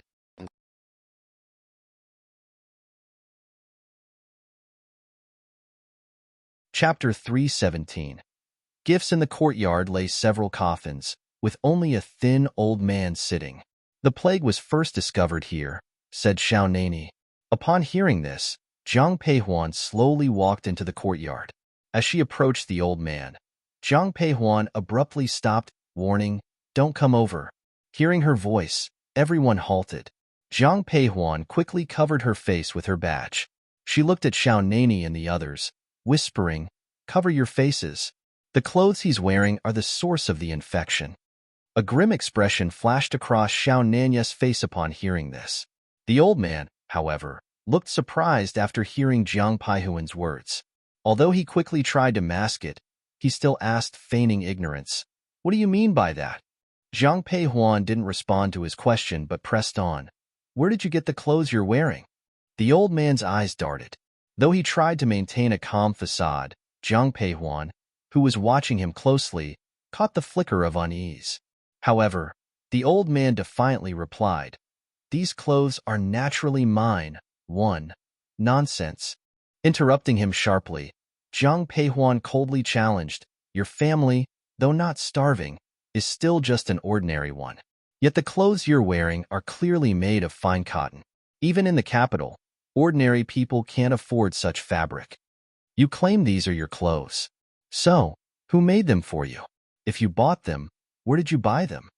With every word that Zhang Peihuan said, the old man's expression became more flustered. Suddenly, in a desperate move, the old man lunged at Zhang Peihuan.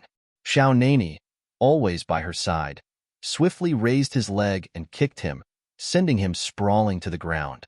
A token fell from the old man's pocket. As he instinctively tried to retrieve it, Han Feng grabbed it first. Master, look at this, Han Feng whispered, presenting the token to Xiao Nani. Upon examining the token, Xiao Nani's aura immediately turned ice-cold. Zhang Peihuan, standing close to him, sensed the change in his demeanor. What's wrong? She softly inquired. Lowering his voice, Xiao Nani murmured, this token belongs to the Sinang Palace. Hearing this, Zhang Peihuan's face paled. So, this plague was aimed at me.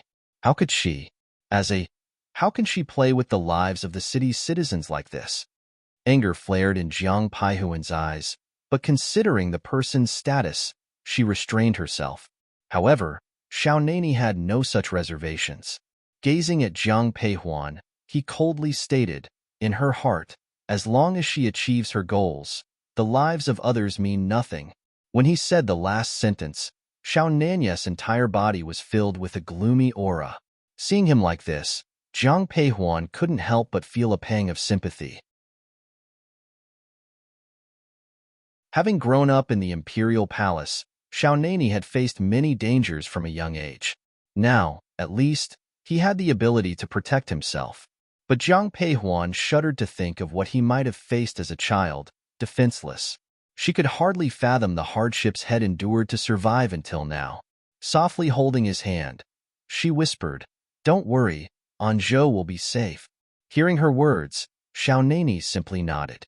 Seeing Jiang Peihuan's face still covered by the handkerchief, he quietly suggested, "We shouldn't linger here. Let's go." "All right, master. How should we deal with this man?" "Kill him," came the cold reply from Xiaonani as Han Feng glanced at the old man lying on the ground. After Jiang Peihuan left, a muffled sound echoed behind her. She didn't utter a word. While the great Empress Dowager was cruel, this old man was no saint either. "Master, are we just going to let this matter go?" Walking back, Han Feng couldn't resist asking Xiaonani. Holding Jiang Peihuan's hand, Xiaonani coldly responded, "If she thinks she can threaten me, she will regret it. Send a message to the capital. Let our people handle it, starting by cutting off both of his hands." Yes, After that, send the gift to the Xinang Palace. yes.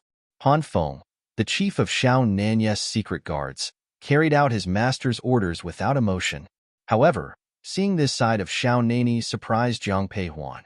Having spent some time with him, she had almost forgotten this man by her side was the ruthlessly decisive King Cheng. In the capital, within the palace's Xinang Palace, the great Empress Dowager put down her prayer beads. After rising with the assistance of a maid, she inquired, "Has there been news from Anzhou?" Hearing her words, the old nanny glanced at another palace maid. Once she had left, she reported, "The plague is rampant in Anzhou, but what? The Queen Cheng has gone to Anzhou. She's really on the same side as King Cheng." However, before the great Empress Dowager could finish her thoughts, an old eunuch walked in holding a box. "Your Royal Majesty, someone sent this box. What's inside?" For some reason, seeing the box gave the great Empress Dowager a sense of foreboding. The old nanny immediately thought of the previous incident involving Snowball. "Open it." Despite her fear, the great Empress Dowager commanded coldly. Hearing the great Empress Dowager's voice, the old eunuch opened the box in his hand. However, when he saw what was inside, his hand trembled and he threw the box away. What is this?" The old nanny, staring at a pair of severed hands on the ground, was at a loss for words. But soon, the old nanny's expression changed. "Your Royal Majesty, it's young master. It seems to be young master's hand." "What did you say?" Hearing the maid's words, the Empress Dowager rose shakily from her chair and staggered forward.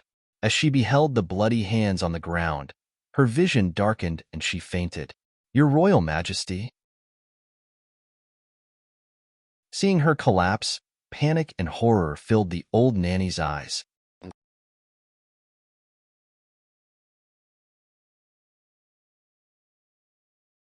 Chapter 318. Going outside the city, Jiang Peihuan was completely unaware of the events transpiring within the palace. Due to her arrival, the epidemic in the military camp was effectively controlled. She instructed the soldiers to be treated based on the severity of their symptoms. Those with mild symptoms, after undergoing treatment, were essentially cured. With this progress, Jiang Peihuan proposed going outside the city. "Huan Air, why do you want to leave the city?" Jiang Changbai couldn't hold back his question upon hearing his sister's intention, even before Xiaonani could respond. Knowing of her pregnancy, Jiang Changbai had hoped that she would return to the capital to recuperate. But he knew her temperament too well and understood that she would not be easily dissuaded. Hence, he had been by her side these days, ensuring she did not overexert herself. Hearing her mention of venturing outside the city, his eyes reflected clear disapproval. "Elder brother, the soldiers in the camp have been well treated, and soon, all will be healed. The city's residents can gradually seek medical treatment, but the people outside the city have no such options. Hasn't it been said that rebels have risen in various places in Anzhou? In these times, who can the people outside the city rely on? By going outside, I can at least provide them a glimmer of hope, saving whoever I can. Otherwise, Even if we heal everyone inside, the infection might still spread. I'll go with you, Xiaonani whispered. He wanted to protect Zhang Peihuan from harm, but as a military commander, he also had to consider the well-being of all the people. Unable to stop her, the best he could do was to accompany and protect her. But when he offered, Zhang Peihuan refused. No, you can't go. Seeing his puzzled expression, she explained, you are the commander, and unless there's a special situation, you cannot leave the camp. In the end, Zhang Peihuan set out for the outskirts of the city, accompanied by Han Feng. Watching them depart with evident concern, Han Feng whispered to Xiaonani, Master, rest assured. I will ensure the queen's safety. If anything happens to her, don't bother returning, he responded coldly. Yes. Upon leaving the city, Zhang Peihuan directed Han Feng to head west, where most of the populace resided. Just outside the city gates, she saw several emaciated figures. The sight filled her eyes with complexity. In her reincarnated life, she initially only wanted revenge and to protect her family. However, over time, her aspirations grew. If possible, she wished to do her best to safeguard even more people. After all, the people of Qi Kingdom were the very ones her parents were willing to give their lives for. My queen, someone's approaching.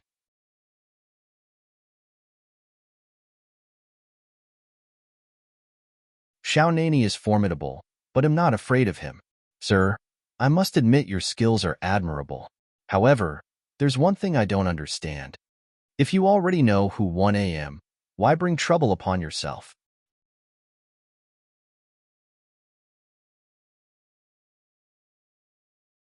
Chapter 319. Captured. Even if you aren't afraid of Xiaonani, killing me would bring unnecessary trouble to you, wouldn't it? Why would you do this? Enough? The man interrupted Zhang Peihuan and coldly said, if there's anyone to blame, blame yourself for offending someone you shouldn't have. Enjoy the little time you have left. With that, the man left. Zhang Peihuan was left with a look of confusion. Who had she offended? She could only think of a few people she might have wronged. In the capital, in the Prince Qing mansion. Miss, a letter for you. Standing by the window, Lin Mingyao turned around upon hearing her maid's voice. She took the letter and quickly read through it. Her eyes lit up with excitement. After reading, Lin Mingyao burned the letter. Without Zhang Peihuan, everything she lost would be returned to her. Your Highness. As she was lost in her thoughts, she heard the maid announce a visitor. Lin Mingyao quickly composed herself and greeted the approaching figure. Greetings, Your Highness. Rise. What are you burning? Upon entering, Xiao Juanhao noticed the smell of burning paper. He saw the ashes on the floor. It was just a poem one had written. One didn't like it, so one burned it. Xiao Juanhao gave a slight nod and didn't press further. He reached out, and Lin Mingyao obediently placed her hand in his. But she didn't feel the warmth she once did. I heard that the main princess consort has been giving you trouble recently. Lin Mingyio's eyes flashed when she heard Xiao Junhao's words. Then, she laughed softly. Your Highness must be joking. Why would the main princess consort cause trouble for me? As long as you're not troubled, that's good. Seeing her smile, Xiao Juanhao whispered. But beneath that smile, Lin Mingyio's heart turned cold. This was the Prince Qing mansion. Lin Mingyao didn't believe that Xiao Juanhao wasn't aware of what Zhang Yan had done to her. However, he chose not to act. Lin Mingyao looked at the man beside her. She always believed he was different and genuinely loved her. But now, she doubted those feelings. Does he truly love her? Yao Air, right now, one need the main princess consort's assistance. Some things may inconvenience you. But rest assured, when I ascend to power one day, everything that belongs to you, 111 ensure it's returned. I understand, Your Highness, Lin Mingyao responded, feigning gratitude, her eyes filled with appreciation. Seeing her expression, Xiao Junhao's eyes softened. Holding Lin Mingyio's hand gently, he spoke. One came today because there's a matter I want to discuss with you. If Your Highness needs Yao Air to do anything, just give the word. I want you to return to the Lin mansion. Meeting Lin Mingyio's puzzled gaze, Xiao Juanhao continued. Even if you and Lin Xingchen aren't close, you are still family.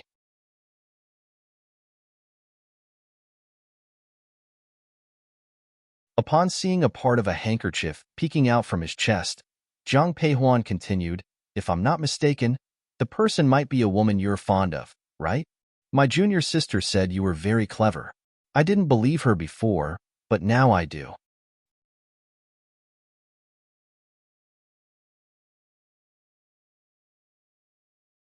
Chapter 320. Xiao Nani came, so you're implying that the one who sent you to kill me was your junior sister. Upon hearing the man's words, Jiang Peihuan calmly responded. Jiang Peihuan's assertion darkened the strange man's already sullen face even further, making his appearance all the more terrifying. Looking at Jiang Peihuan, he coldly said, "You indeed are clever, but this intelligence will be your end." After saying that, the man took out the key and opened the door to the basement. Without caring about his clothes, he directly walked into the water. The man ignored his clothes and walked into the water. Since Jiang Peihuan was sitting on Han Feng's shoulders, the man had to look up to face her.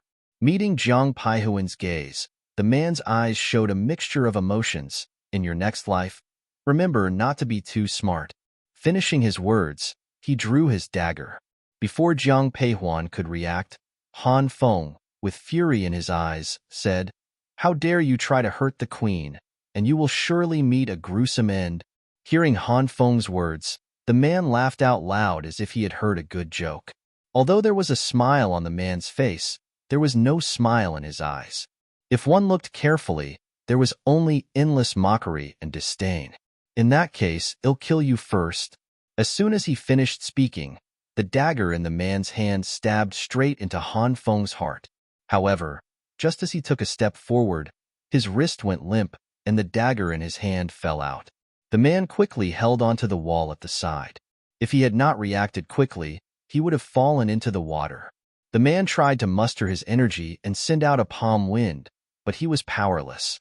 His eyes filled with shock. He stared at Jiang Peihuan. "It was you?" "No. I've already sealed your acupuncture points."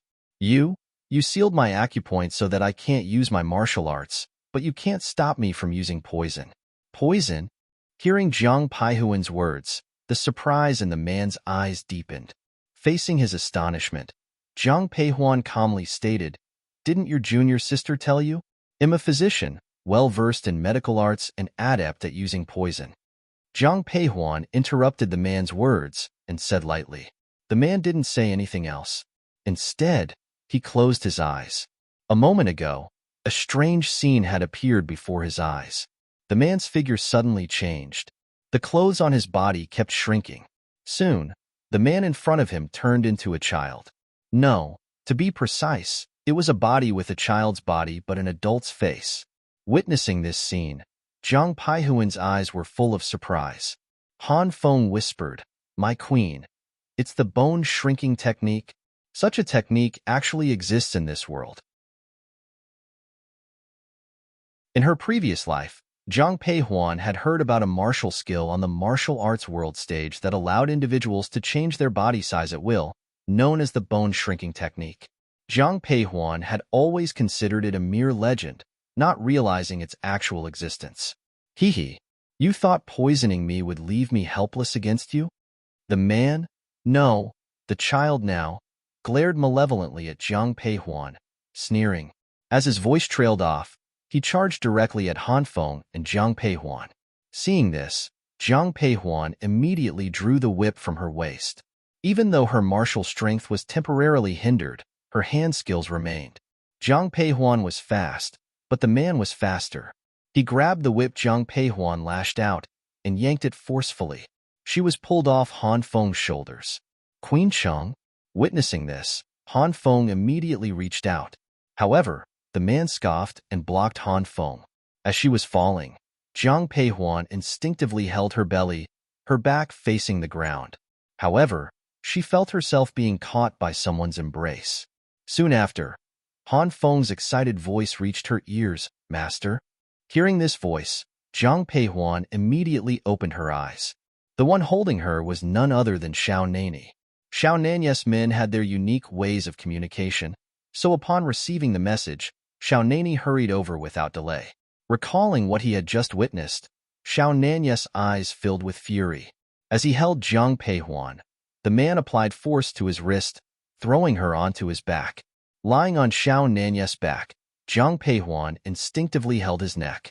Xiao Nani, supporting Jiang Peihuan with one hand and drawing his long sword with the other, pointed it at the man before him. Even if you're the leader of Qianji Pavilion, you wouldn't dare to act so boldly in front of me.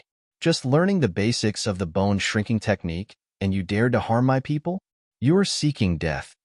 As his voice trailed off, the long sword in Xiao Nanyes's hand immediately aimed for the man's heart.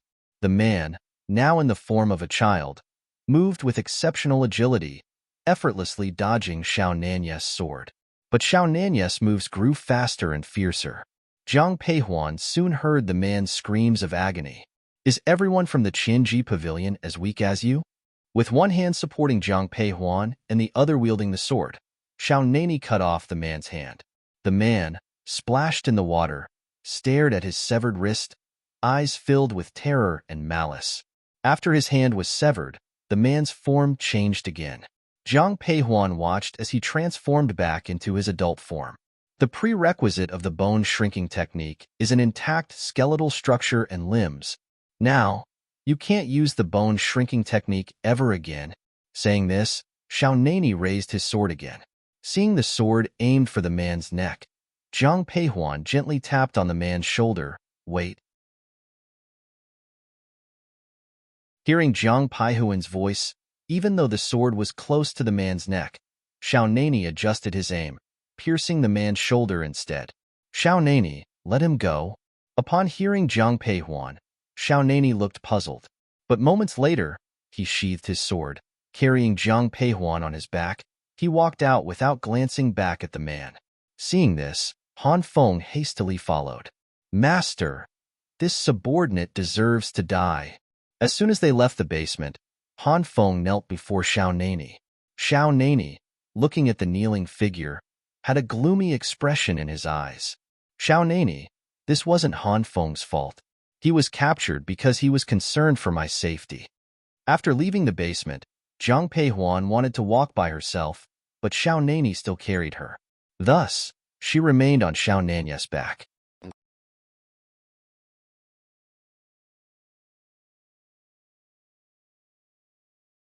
Chapter 321. Accompanying hearing Jiang Peihuan's voice, a hint of the coldness in Xiao Nanyes's eyes faded. Looking at Han Feng kneeling on the ground, Xiao Nani said softly, Stand up. Considering that Huan Air pleaded for you, they'll overlook this matter. However, if it happens again, go back and train yourself anew. Yes. Hearing Xiao Nanyes's words, Han Feng couldn't help but heave a sigh of relief. Yet, Han Feng shuddered upon hearing Xiao Nanyes's subsequent warning. Xiao Nani, aren't you curious why one spared that man? After boarding the carriage, it was only then that Xiao Nani let go of Jiang Peihuan. Looking at the man beside her, Jiang Peihuan asked with a puzzled expression. She initially thought Xiao Nani would question her about it. However, from the time they left the basement until now, he hadn't uttered a word. At this moment, hearing Jiang Peihuan's voice, Xiao Nani finally spoke. You want to know who's behind all this? I've already sent someone to keep an eye on him. After saying this, Xiao Nani remained silent. Jiang Peihuan couldn't shake the feeling that he was upset. Even though Xiao Nani's tone was gentle, she could sense something was off. Her suspicion was confirmed by his continued silence. Looking at the man beside her, Jiang Peihuan probed, Xiao Nani, are you mad? If Jiang Peihuan hadn't spoken, it would have been all right. But once she did, the man beside her looked at her with eyes full of anger. Do you think the lives of the common people are so important? More important than your own safety? Hearing Xiao Nanyes's words, Jiang Peihuan was taken aback. After a moment of silence, she said softly, Both my father and mother, even my elder brother and even myself, have all been to the battlefield for the people of Qi Kingdom.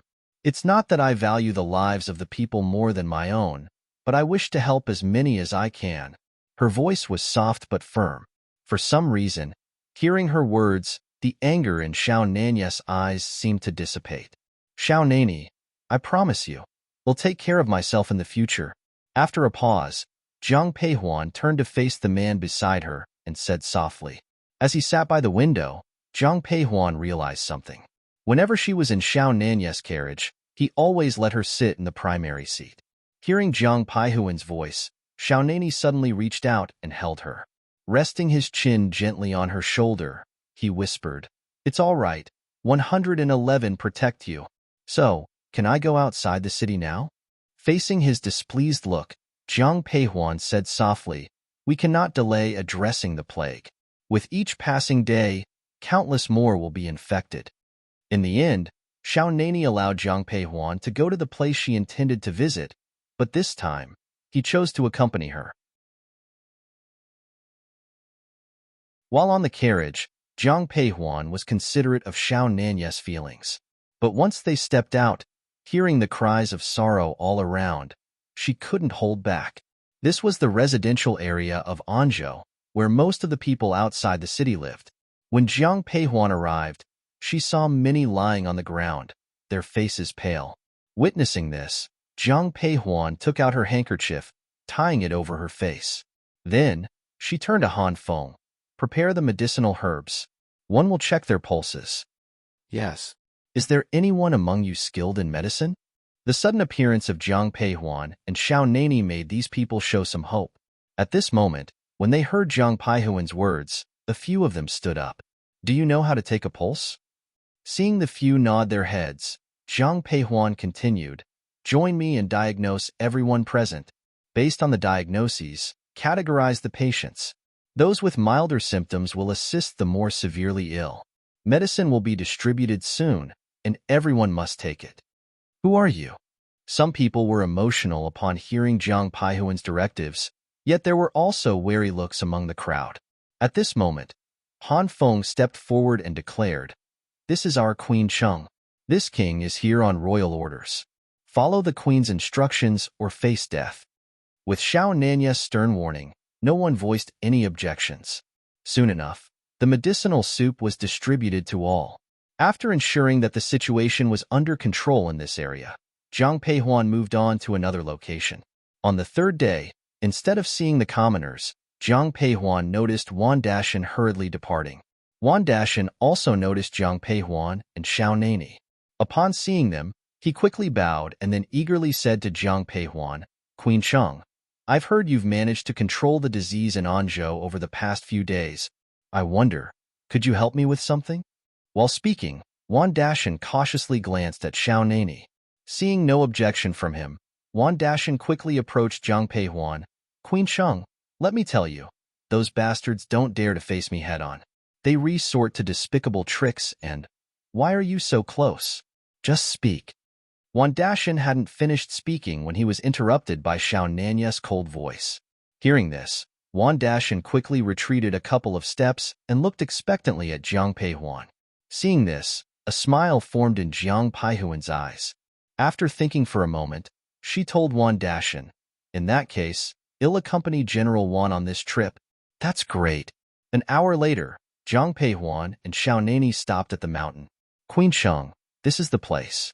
It's quite odd. Anyone who enters this mountain fainted." Jiang Peihuan walked forward without replying. She noticed a faint fragrance in the air and saw some small white flowers on the mountain. The scent originated from these flowers. "General Wan, the oddity isn't the mountain, but these little white flowers." "Those tiny flowers?" Following Jiang Peihuan's gaze, Wan Dashan also saw the flowers, looking puzzled. "These flowers are poisonous. Their fragrance not only makes one feel dizzy, but can also cause one to faint. So, to enter this mountain, we need to uproot all these little white flowers?" Thinking of this, Wan Dashan looked troubled. Jiang Peihuan, upon hearing this, simply smiled and shook her head. "Of course not."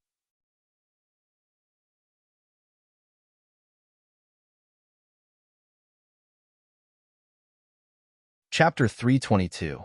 The person behind the scenes. Then how do we get in? Jiang Peihuan did not speak, but glanced at the grass leaf next to the little white flower. Looking at Xiao Nani, Jiang Peihuan whispered, "Have someone fetch some of the grass leaf near those flowers for me." Upon hearing her request, Xiao Nani didn't ask anyone else but elegantly leaped forward, plucked a bunch of the grass leaf, and handed them to Jiang Peihuan. Taking the leaves from him, Jiang Peihuan sniffed them. She then smiled at Wan Dashan.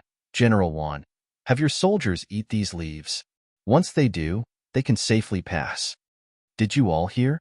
Quickly consume these leaves. Upon Jiang Peihuan's command, Wan Dashan promptly instructed his men, not even questioning her about the effectiveness of the leaves. Jiang Peihuan smiled, appreciating Wan Dashan's implicit trust in her. As everyone began consuming the leaves, Jiang Peihuan was about to eat one herself when Xiaonani stopped her. Meeting her puzzled gaze, he said softly, "You're currently pregnant. You can't take medicine indiscriminately. This herb isn't harmful. Still, it's not allowed." Before she could reply, he continued, "Every medicine has its side effects, especially at this crucial time for you." After that, Xiaonani looked at Wan Dashan, who was still standing there. "What are you waiting for? Do you want me to lead the way?" "I'll head there right now." After a pause, Wan Dashan cheerfully told Jiang Peihuan, "Queen Sheng, since these white flowers no longer affect us, let me handle the situation from here. You and King Chang can wait here for news." With that, Wan Dashan led his soldiers into Rhe Mountains. Although Jiang Peihuan wanted to accompany them, seeing Xiaonani's reluctance, she didn't insist. While waiting in the carriage, it wasn't long before Jiang Peihuan heard the sounds of fighting from the mountains. Seeing Xiaonani's calm demeanor, she inferred that Wan Dashan must be skilled. Even though she had guessed Rhe outcome, she was still surprised when Wan Dashan came down the mountain, dragging a man, an hour later. Upon reaching the carriage, Wan Dashan threw the man to the ground. "Your Highness, I've captured Wan Yang."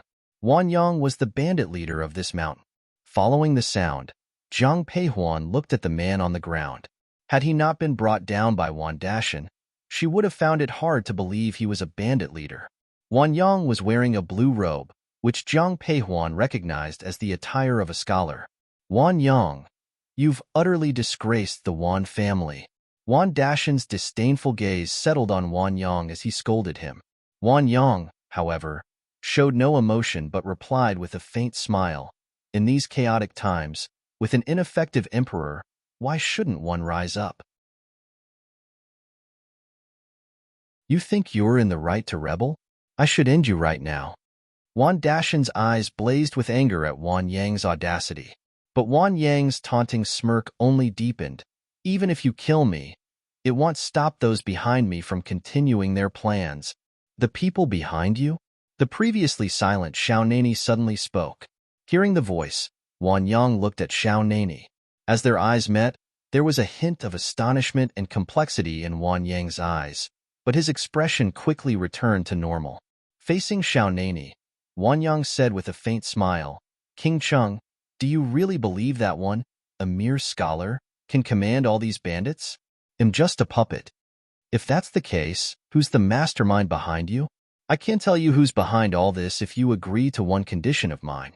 If the king agrees to, do you think, in your current situation, you have the right to negotiate terms with me?"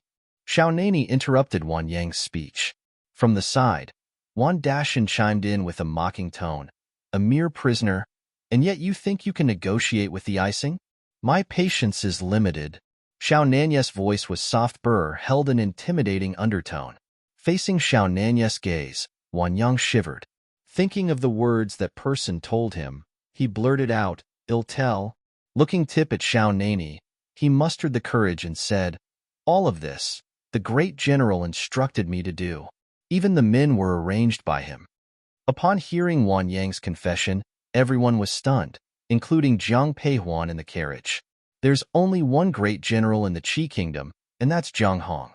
Just as Jiang Peihuan was about to speak, Xiaonani, with fierce eyes, retorted, "Nonsense. The great general has not left the capital since returning from the northern border. How could he have orchestrated all this? Who told you to say this?" His voice barely faded when Xiaonani's sword was already pressed against Wan Yang's neck. Feeling Rhe cold blade, terror filled Wan Yang's eyes. But recalling the words of that person, he still firmly said, "Everything one said is the truth. If the icing doesn't believe me, you can go and check. If you want tell, I'll end you right now." Before Wan Yang could finish, Xiaonani exerted more pressure with his sword. But from behind, Jiang Paihuan's voice intervened. Wait. Xiao Nani had already swung his sword, but hearing Jiang Paihuan's voice, he redirected it, only wounding Wan Yang's arm. Jiang Peihuan lifted the carriage curtain. Seeing her step out, Xiao Nani quickly went forward to support Jiang Paihuan's hand. It's just his nonsense. Don't take it to heart. I don't mind, but one can't let malicious people frame my father. While speaking, Jiang Peihuan walked straight to where Wan Yang was. When Wan Yang heard a female voice, he instinctively raised his head. Upon seeing Jiang Peihuan, there was confusion in his eyes. Jiang Peihuan's gaze remained fixed on Wan Yang's face.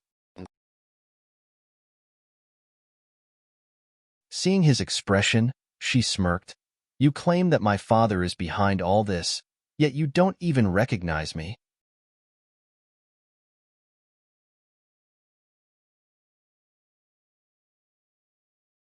Chapter 323, Frame. I am the eldest daughter of the Jiang family. Why haven't one ever heard my father mention you? Hearing Jiang Paihuan's words, Wan Yang's eyes showed a hint of panic, but he persisted. The great general probably didn't mention me to the queen, thinking that such a significant matter shouldn't be disclosed to a woman. Helly. Upon hearing Wan Yang's words, Jiang Peihuan let out a light chuckle. Although a smile adorned Jiang Paihuan's face, there wasn't a hint of amusement in her eyes, only darkness and fury. Looking at Wan Yang, Jiang Peihuan said coldly, Do you know that the woman you speak of joined her father in battles at the age of 13? For generations, my Jiang family has risked our lives to protect the citizens of Qi Kingdom. Yet there are ungrateful traitors like you. Han Feng, at your service. Hearing Jiang Paihuan's voice, Han Feng immediately stepped forward. Go and see if there are any other family members in his home. No matter who, execute them all. Yes. Upon hearing Jiang Paihuan's order, Han Feng immediately mounted his horse. The previously cold-looking Wan Yang now displayed pure terror in his eyes. This matter was all my doing. It has nothing to do with my family. Wan Yang looked at Jiang Peihuan, his eyes full of panic. However, Jiang Peihuan didn't even glance at him. As Han Feng was about to whip his horse and leave, Wan Yang suddenly exclaimed, I'll tell you, it wasn't the great general who instigated me. Someone instructed me to frame him purposely. Hearing this, Han Feng pulled on the reins. Jiang Paihuan's already grim expression grew even darker. Approaching Wan Yang, she demanded, her eyes filled with fury, Who told you to falsely accuse my father? I don't know. I truly don't. Facing Jiang Paihuan's skeptical gaze, Wan Yang quickly said, Each time that person contacted me, they sent a letter, and each time a different person delivered the message. So, one genuinely don't know who it is. As he spoke, Wan Yang took out the letters. As Jiang Peihuan was about to take them, Xiao Nani stopped her. He took the letters from Wan Yang, read them, and then handed them to Jiang Peihuan. Jiang Peihuan carefully examined the letters, finding no clues. Don't worry, there will always be some clues left behind. I will have someone investigate, Xiao Nani whispered, seeing Jiang Peihuan's furrowed brows. Given the current situation, all Jiang Peihuan could do was nod in agreement. You bastard. How dare you frame a good person like the great general? Wan Dashan's eyes were filled with anger as he kicked Wan Yang. By now, the bandits in the mountains were all captured. Looking at the bandits, Wan Dashan turned to Xiao Nani and asked, Your Highness, how should these people be dealt with? Kill them, leave none alive. Upon hearing Xiao Nanye's chilling declaration, a shiver ran down everyone's spine.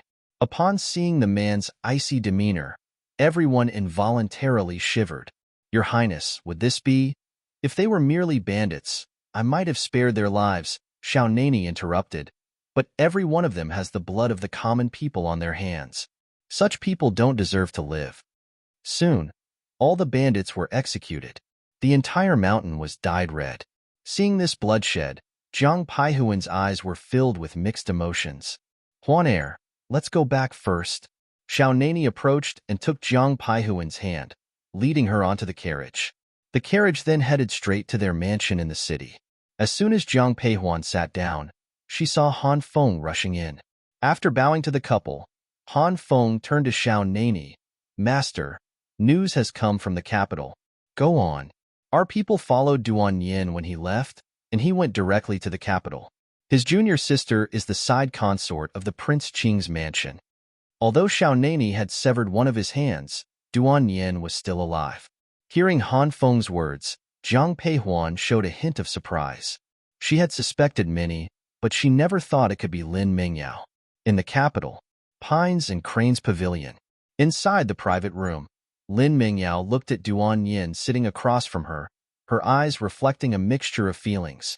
However, Duan Yin seemed oblivious to her expression and said with remorse, "Junior sister, it's all my fault.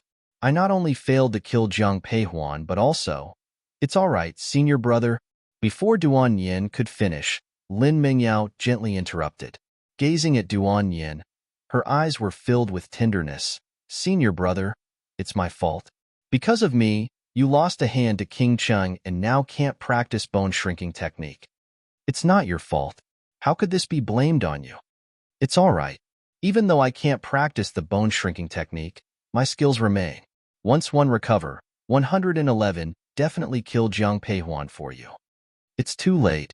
As Duan Yin's voice fell, Lin Mingyao whispered.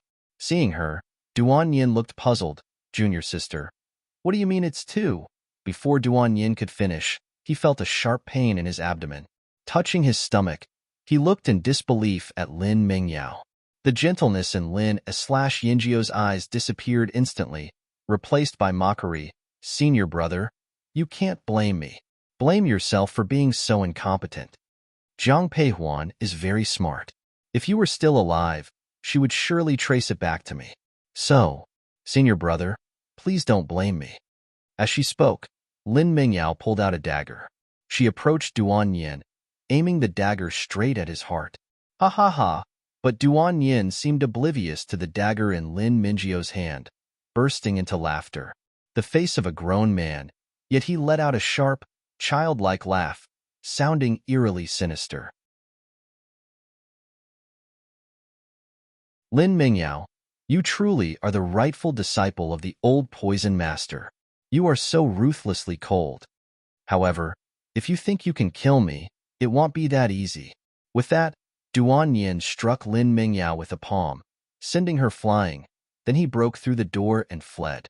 Watching Duan Yin's retreating figure, Lin Mingyio's eyes were filled with darkness.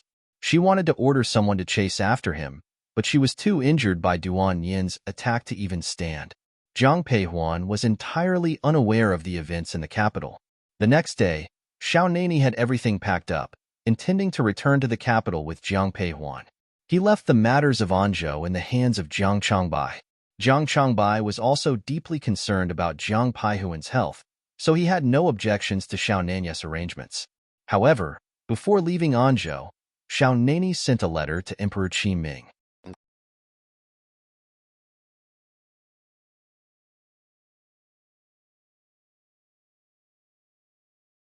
Chapter 324. Meeting the Empress Dowager Capital City, the Imperial Palace. Your Majesty, His Highness King Cheng reports that everything in Anzhou has stabilized, and he and Queen Cheng are on their way back. This brat, he has helped me out this time. Emperor Qi Ming looked at the letter in his hand, his eyes filled with smiles. Seeing the emperor's smile, Wang Kuan also commented, "The prince has always been loyal to you.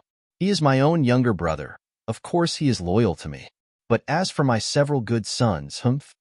Thinking of Xiao Nani, the emperor's eyes were filled with warmth. But recalling the recent activities of several princes, his smile instantly faded, replaced by a stormy look.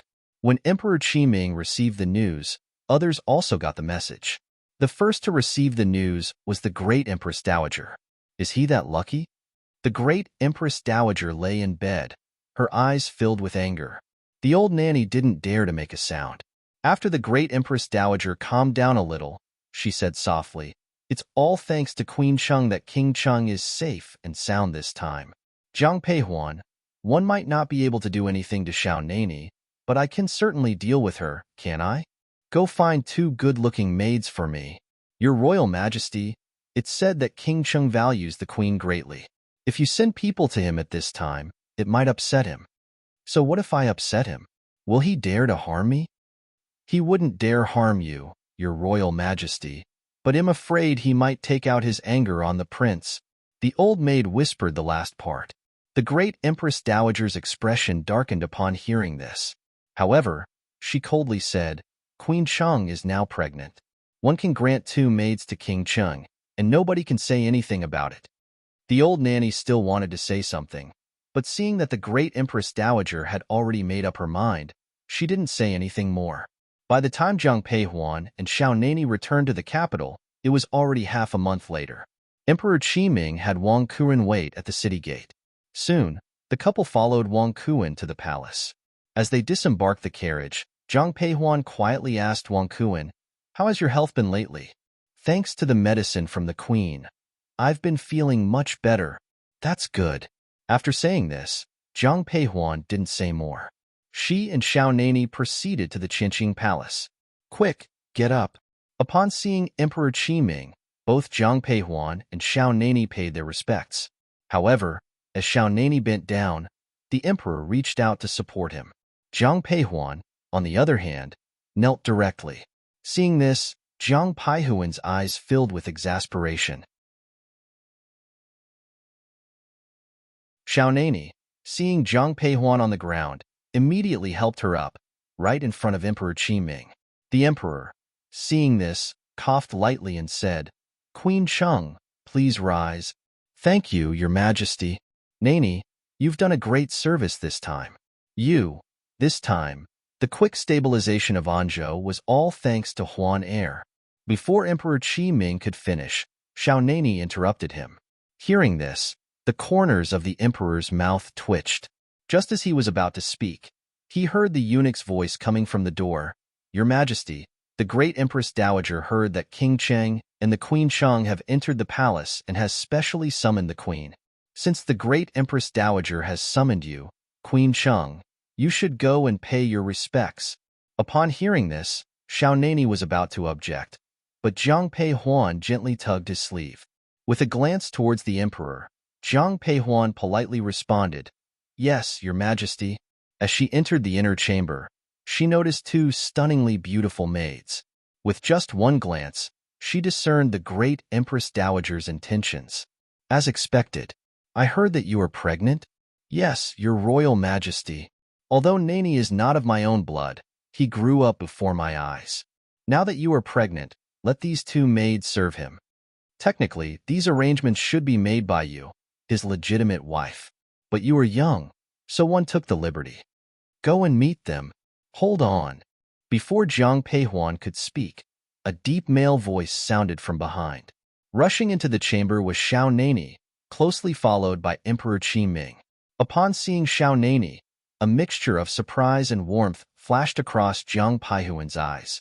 Meanwhile, a hint of hostility appeared in the great Empress Dowager's eyes at his sight. She had always had an inherent desire to kill Xiao Nani, but now she couldn't. Watching Xiao Nani bow, the great Empress Dowager commented, It's good you're here. I was just telling your queen to take these 2 maids back with her to serve you. Great Empress Dowager, if you don't mind these 2 becoming corpses, then by all means, send them to King Cheng's mansion. Xiao Nani interrupted her abruptly. The great Empress Dowager hadn't expected such audacity, especially in front of Emperor Qiming. Turning to the emperor, she exclaimed, Look at him. Do you hear what he's saying? Does he respect me at all? Mother, calm down. He's always been this way, the emperor retorted, then scolded Xiao Nani. What nonsense are you talking? The great Empress Dowager is doing this for your own good. Imperial brother, in this life, I only want Huan Er. Aside from her, no other woman will catch my eye. If you think the maids the great Empress Dowager has granted are good, then they're yours. With your numerous palaces and chambers, you'll surely have space for them. What are you implying? What do you think you are to me? Hearing Xiao Nani's remarks, the emperor's fury was palpable. However, Xiao Nani remained nonchalant. After a cursory bow, he said, I've traveled a long way and am tired. They'll take Huan Er home to rest. With that, He led Jiang Peihuan away. Look at his attitude, the great Empress Dowager exclaimed. The Empress Dowager was so angry that her eyes turned red as she watched Xiaonani leave. The Emperor, unfazed by Xiaonani's audacity, soothed, "Mother, that's just how he is. Please don't take it to heart." This statement only infuriated the great Empress Dowager further. Meanwhile, Xiaonani had already left the Xiaoning Palace with Jiang Peihuan. "Xiaonani, is it appropriate for us to leave like this?"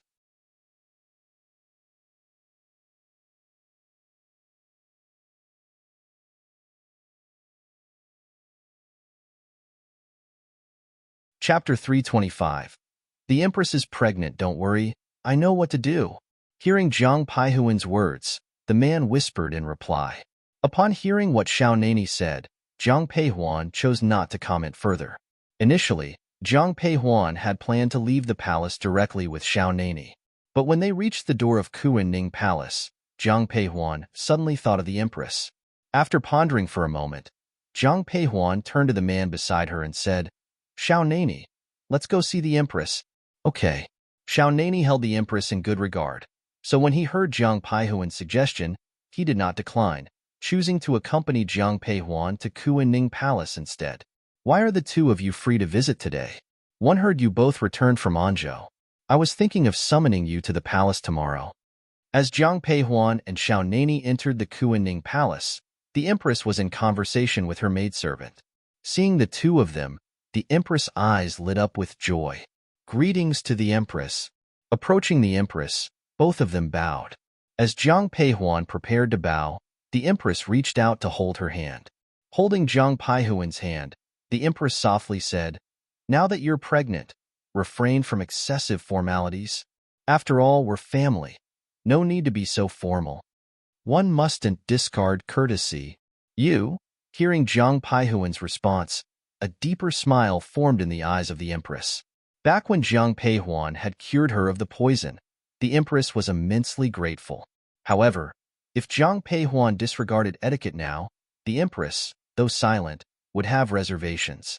Now, seeing that Jiang Peihuan still maintained her manners, the Empress looked at her warmly. "Fetch some cow's milk for Queen Cheng." Yes. Upon hearing the Empress' command, the maidservant quickly departed. Moments later, a warm cup of cow's milk was placed beside Jiang Peihuan. Watching the maidservant serve the milk, the Empress gently laughed. "Being pregnant, you shouldn't drink tea. This cow's milk is very nourishing. You should drink more." "Thank you, Your Royal Majesty." Jiang Peihuan didn't particularly like the taste of the milk, thinking it had a fishy taste. However, heeding the Empress' words, she took a sip from her cup. She had intended to take just a small sip, but after tasting it, she realized there was no fishy taste, but instead, a faint hint of sesame. She actually quite liked this flavor. "Your Royal Majesty, the cow's milk here tastes exceptionally good," Jiang Peihuan said to the Empress while slowly sipping the milk. Xiaonani had been silently listening to their conversation, but after hearing Jiang Peihuan's comment, he directly asked the Empress, "Imperial sister-in-law, can you give me the recipe for this milk?"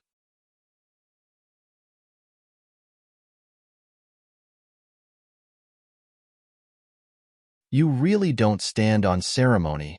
Hearing Xiaonani's request, the Empress chuckled. Jiang Peihuan looked a bit embarrassed.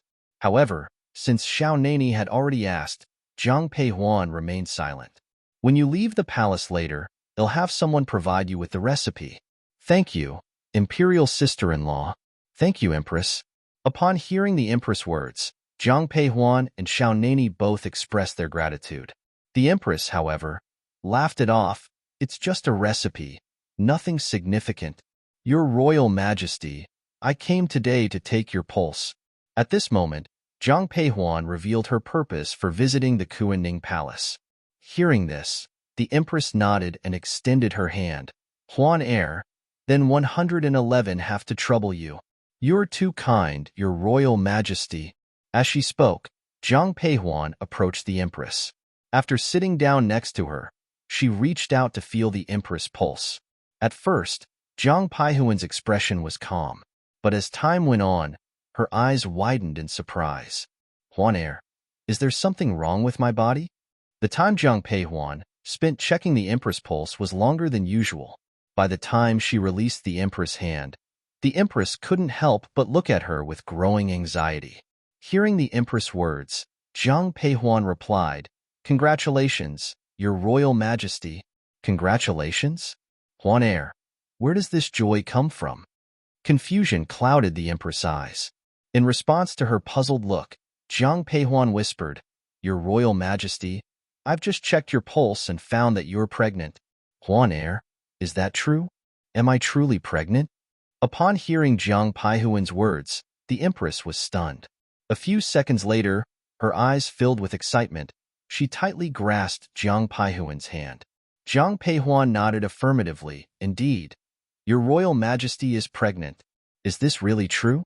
At this moment, an excited voice echoed from the entrance. It was Emperor Qiming. No one knew when Emperor Qiming arrived. In fact, when he heard that Jiang Peihuan and Xiaonani were at the Kuanning Palace, he too came over. Originally, he came to advise Xiaonani not to be overly devoted to Jiang Peihuan. But now, hearing the news of the Empress' pregnancy, all other concerns were forgotten. Emperor Qiming's excitement surpassed even that of the Empress. Seeing Jiang Peihuan not responding, he repeated his question, "Queen Cheng, is what you just said true? Is the Empress really pregnant?" "Answering Your Majesty, the Empress is indeed pregnant. However, to be on the safe side, you should summon the palace doctor to examine the Empress again." "You're right. Wang Kuan, go personally and call for the palace chief doctor to examine the Empress." Yes. Wang Kun's eyes also showed excitement. Why wouldn't he be? It's the Empress after all. If the Empress gives birth to a crown prince this time, it would be a huge event.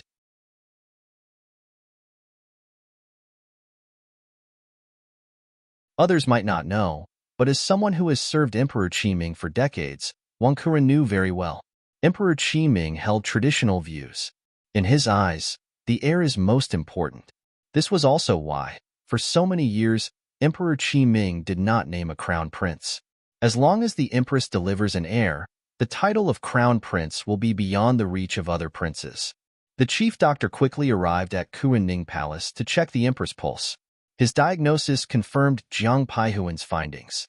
Upon receiving a positive confirmation, joy filled Emperor Qiming's eyes.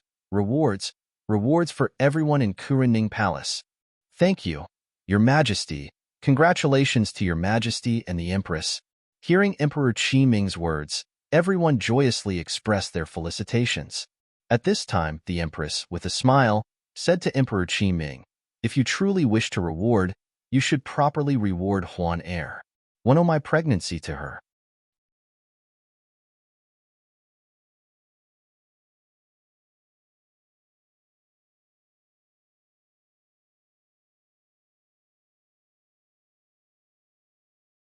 Chapter 326. Want to bestow a marriage indeed, a reward is in order. Upon hearing the Empress' words, Emperor Qiming turned his gaze to Jiang Peihuan. Originally, Emperor Qiming held some reservations about Jiang Peihuan, but now, that hint of displeasure vanished in an instant. Meanwhile, the chief doctor beside them looked on with astonishment. He had previously diagnosed the Empress' pulse, and given her health condition, it seemed nearly impossible for her to become pregnant. But in just a few months, the Empress was now pregnant. The chief doctor was full of surprise and confusion. After some thought, he directed his gaze at Jiang Peihuan. "Queen Cheng, there's something I don't understand. May I inquire? Do you wish to ask about Eiler Royal Majesty's pregnancy?" Jiang Peihuan anticipated his question without even needing to think. After seeing him nod, Jiang Peihuan continued, "Her Royal Majesty was indeed weak before, but I have since provided some treatments to strengthen her." Jiang Peihuan's response was straightforward and seemed to resolve the doctor's doubts. Hearing her explanation, the chief doctor was all the more amazed, but he chose not to comment further. Certain matters related to the palace's secrets were not to be discussed openly. Facing Jiang Peihuan, he bowed slightly and said, "Your medical skills are outstanding, Queen Cheng. I'm truly impressed. It's merely basic knowledge. You flatter me too much, Chief. Queen Cheng, you've accomplished a lot this time, and combined with the matter in Anzhou, both officially and personally, I should reward you handsomely. All these are my duties. Then, one will arrange a marriage for your elder brother to the fourth princess. You're already the queen of Cheng Mansion. I don't know what more I could reward you with. I remember your elder brother hasn't married yet, and the fourth princess is of marriageable age. Thus, I want to bestow the fourth princess to your brother. What do you think?" Upon hearing Emperor Qi Ming's words, Jiang Peihuan was stunned. When she thought of her elder brother, Jiang Changbai, the first person that came to her mind was Lu Xian. Jiang Peihuan's first instinct was to decline, but an emperor's decree wasn't something she could simply refuse. After a pause, Jiang Peihuan said to Emperor Qi Ming, "Your Majesty, I cannot decide on my elder brother's marriage. This matter should be returned to my parents." "That's reasonable. Wang Kuan, summon Jiang Hong to the palace." "Imperial brother, let's discuss this tomorrow. Huan Er and I have just returned from Anzhou, and our father is waiting for us at home." Seeing Jiang Peihuan's discomfort, Xiao Nani intervened, addressing Emperor Qi Ming.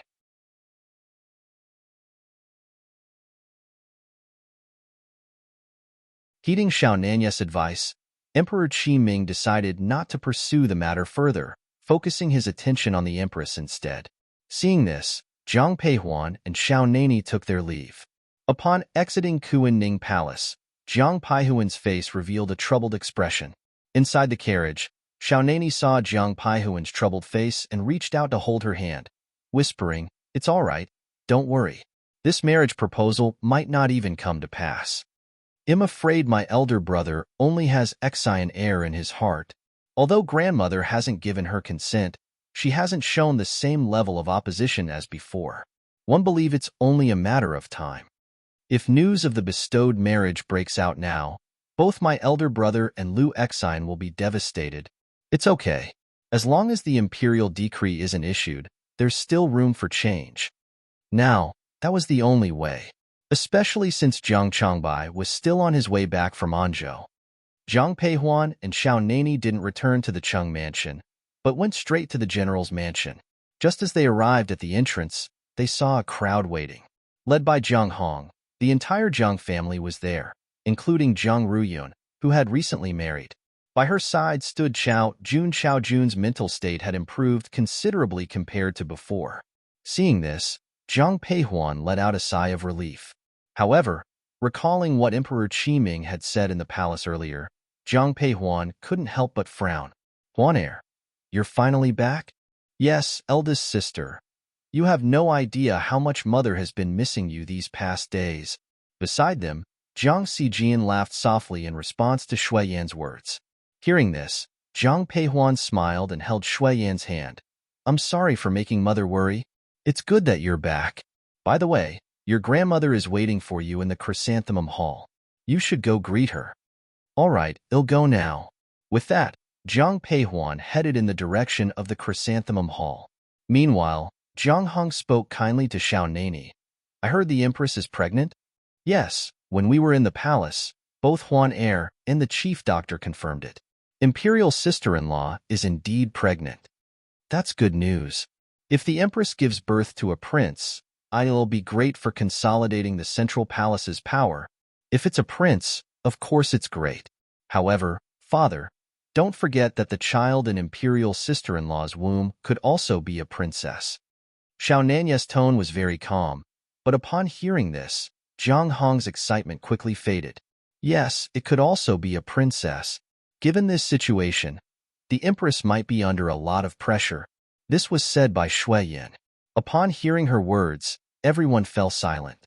Jiang Peihuan's eyes also revealed some complicated emotions. When she first helped the empress improve her health, she never imagined the empress would become pregnant so soon.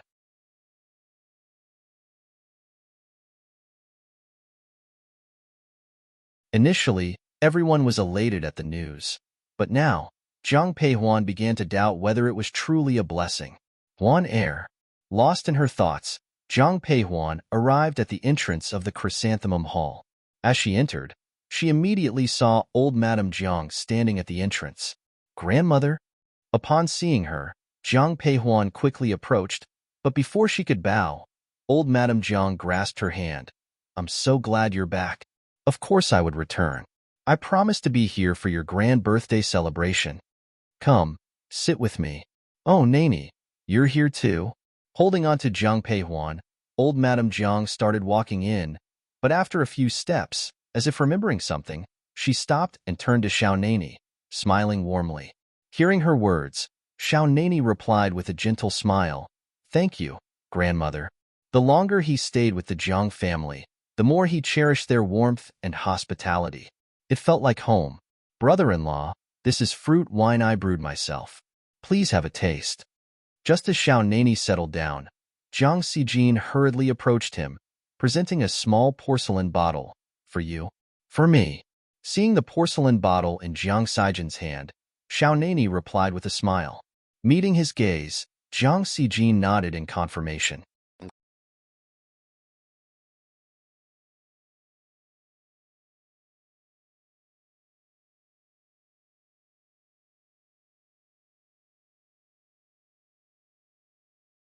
Chapter 327. Countermeasure. Following up with a shy voice, Brother-in-law, you've given me many valuable gifts, but I haven't been able to offer anything in return. However, this fruit wine was brewed by my own hands, so please accept it as a token of my gratitude. I hope you won't find it lacking. Taking the porcelain bottle from Jiang Xijin's hand, Xiao Nani held it up to his nose and took a sniff, then smiled at Jiang Xijin. This wine is good. I like it a lot. If you like it, that's great. One will brew more next time. This was my first time brewing, so the amount of wine produced was quite limited. Saying this, Jiang Xijin looked a bit embarrassed. After presenting the wine to Xiao Nani, Jiang Xijin walked over to Qiao Jun. She also handed him a white porcelain bottle, saying, Second brother-in-law, this is for you. I get one too? Thank you, little sister. Seeing the fruit wine Jiang Xijin presented to him, Qiao Jun smiled and his face showed his usual refined demeanor. What about mine? Don't I get one? Seeing that Jiang Xijin had distributed wine to everyone but him, Jiang Songbai couldn't help but speak up. Hearing him, Jiang Xijin said awkwardly, The bottle for third uncle was the last one. I genuinely don't have any more. Next time, we'll make it up to you. I knew it. Upon hearing Jiang Xijin's words, Jiang Songbai looked disappointed but didn't press further. Jiang Peihuan sat next to the old madam and watching the scene unfold with a smile. In this lifetime, everyone in the Jiang family was alive and well. After having dinner in old Madame Jiang's hall, Jiang Peihuan went to Shui Yan's residence with Xiao Nani. Father, mother, I have something important to discuss with you. Sitting down on a chair, Jiang Peihuan looked seriously at the couple. Seeing her solemn expression, Shui Yan and Jiang Hong became worried. Huan did something happen? Mother, the emperor wants to bestow the fourth princess to elder brother. What did you say? Hearing Jiang Peihuan's words, Shui Yan almost knocked over her teacup, but Jiang Hong grabbed her hand. Seeing Shui Yan's reaction, Jiang Peihuan quickly explained the situation and continued, Father, I believe the emperor will summon you to the palace tomorrow. I'm afraid I have to think of a way to refuse. Even though your father handed over the commander's seal, making the emperor less wary of the Jiang family, it doesn't mean we can defy the emperor repeatedly. Hearing Jiang Peihuan's words, Shui Yan murmured, her eyes filled with worry. Jiang Hong and Xiao Nani remained silent. After a moment, Xiao Nani suddenly spoke. To defy the decree, it doesn't necessarily have to be the Jiang family. Hearing the man's voice, the three members of the Jiang family looked at him.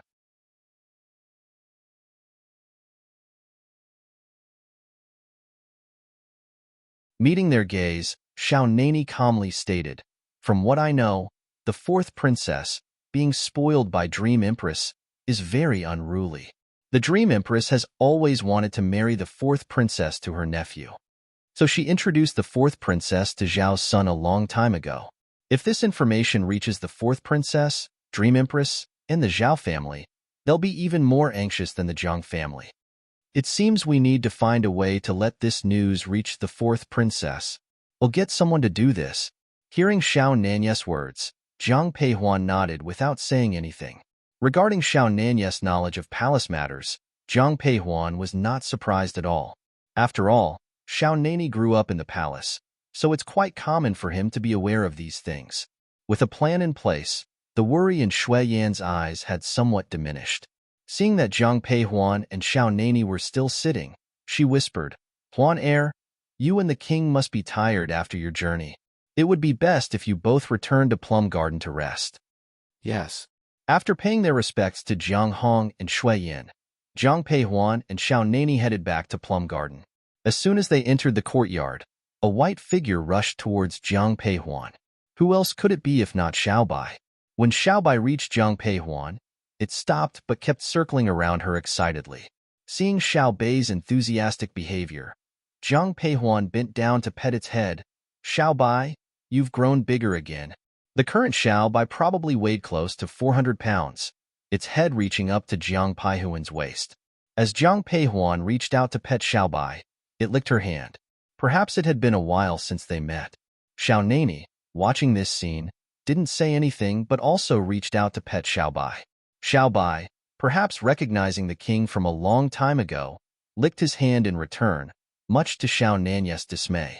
"All right, let's go inside. King and Queen Sheng, your bed is ready. Rest well, and if you need anything, just call me," Yu said, standing by the door. After paying her respects, she left. Neither Yu nor Lu liked to hover when Xiao Nani and Zhang Peihuan were alone. Zhang Peihuan understood why, but Xiao Nani seemed a bit puzzled. He raised an eyebrow and asked, "Am I that intimidating? Why do your maids run off when they see me?" Hearing his words, Zhang Peihuan chuckled. "It's not that you're intimidating.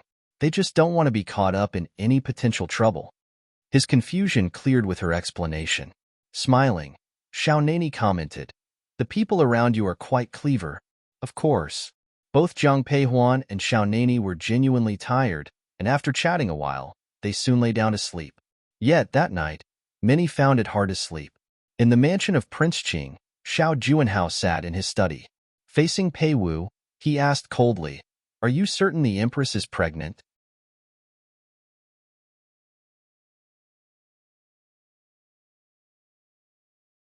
It was Queen Sheng and the head of the Imperial Academy of Medicine both confirmed it. "It's very likely true. The Empress is pregnant after all these years without any sign of pregnancy. Why now?" Xiao Junhao's eyes were filled with jealousy. Others might not understand, but he was acutely aware of his father's desire for a legitimate heir. Isn't that why a crown prince hasn't been named after all these years? Saving the position for a legitimate heir? According to my investigation, it seems the Queen Sheng helped nurse the Empress back to health. It's her again, Jin Peihuan. Why does she always have to go against me?" Xiao Juanhao exclaimed, crushing the teacup in his hand. The shards dug into his palm, but he felt no pain. When Pei Wu saw this scene, he couldn't help but frown. "Your Highness, there's no need to overthink. It's not certain if the Empress will give birth successfully. And even if she does, it might not be a prince. It could be a princess. Yes, I still have a chance. Now that the Empress is just pregnant, there's still 10 months before the birth." You're tuning in to the Romance Rendezvous YouTube channel. We're so grateful for your support, and don't forget to subscribe to join us on this incredible journey through captivating stories. Your generosity through donations truly makes a world of difference, as it's the primary source of revenue that allows me to expand and enhance this channel for you. Thank you from the bottom of my heart for being a part of this adventure.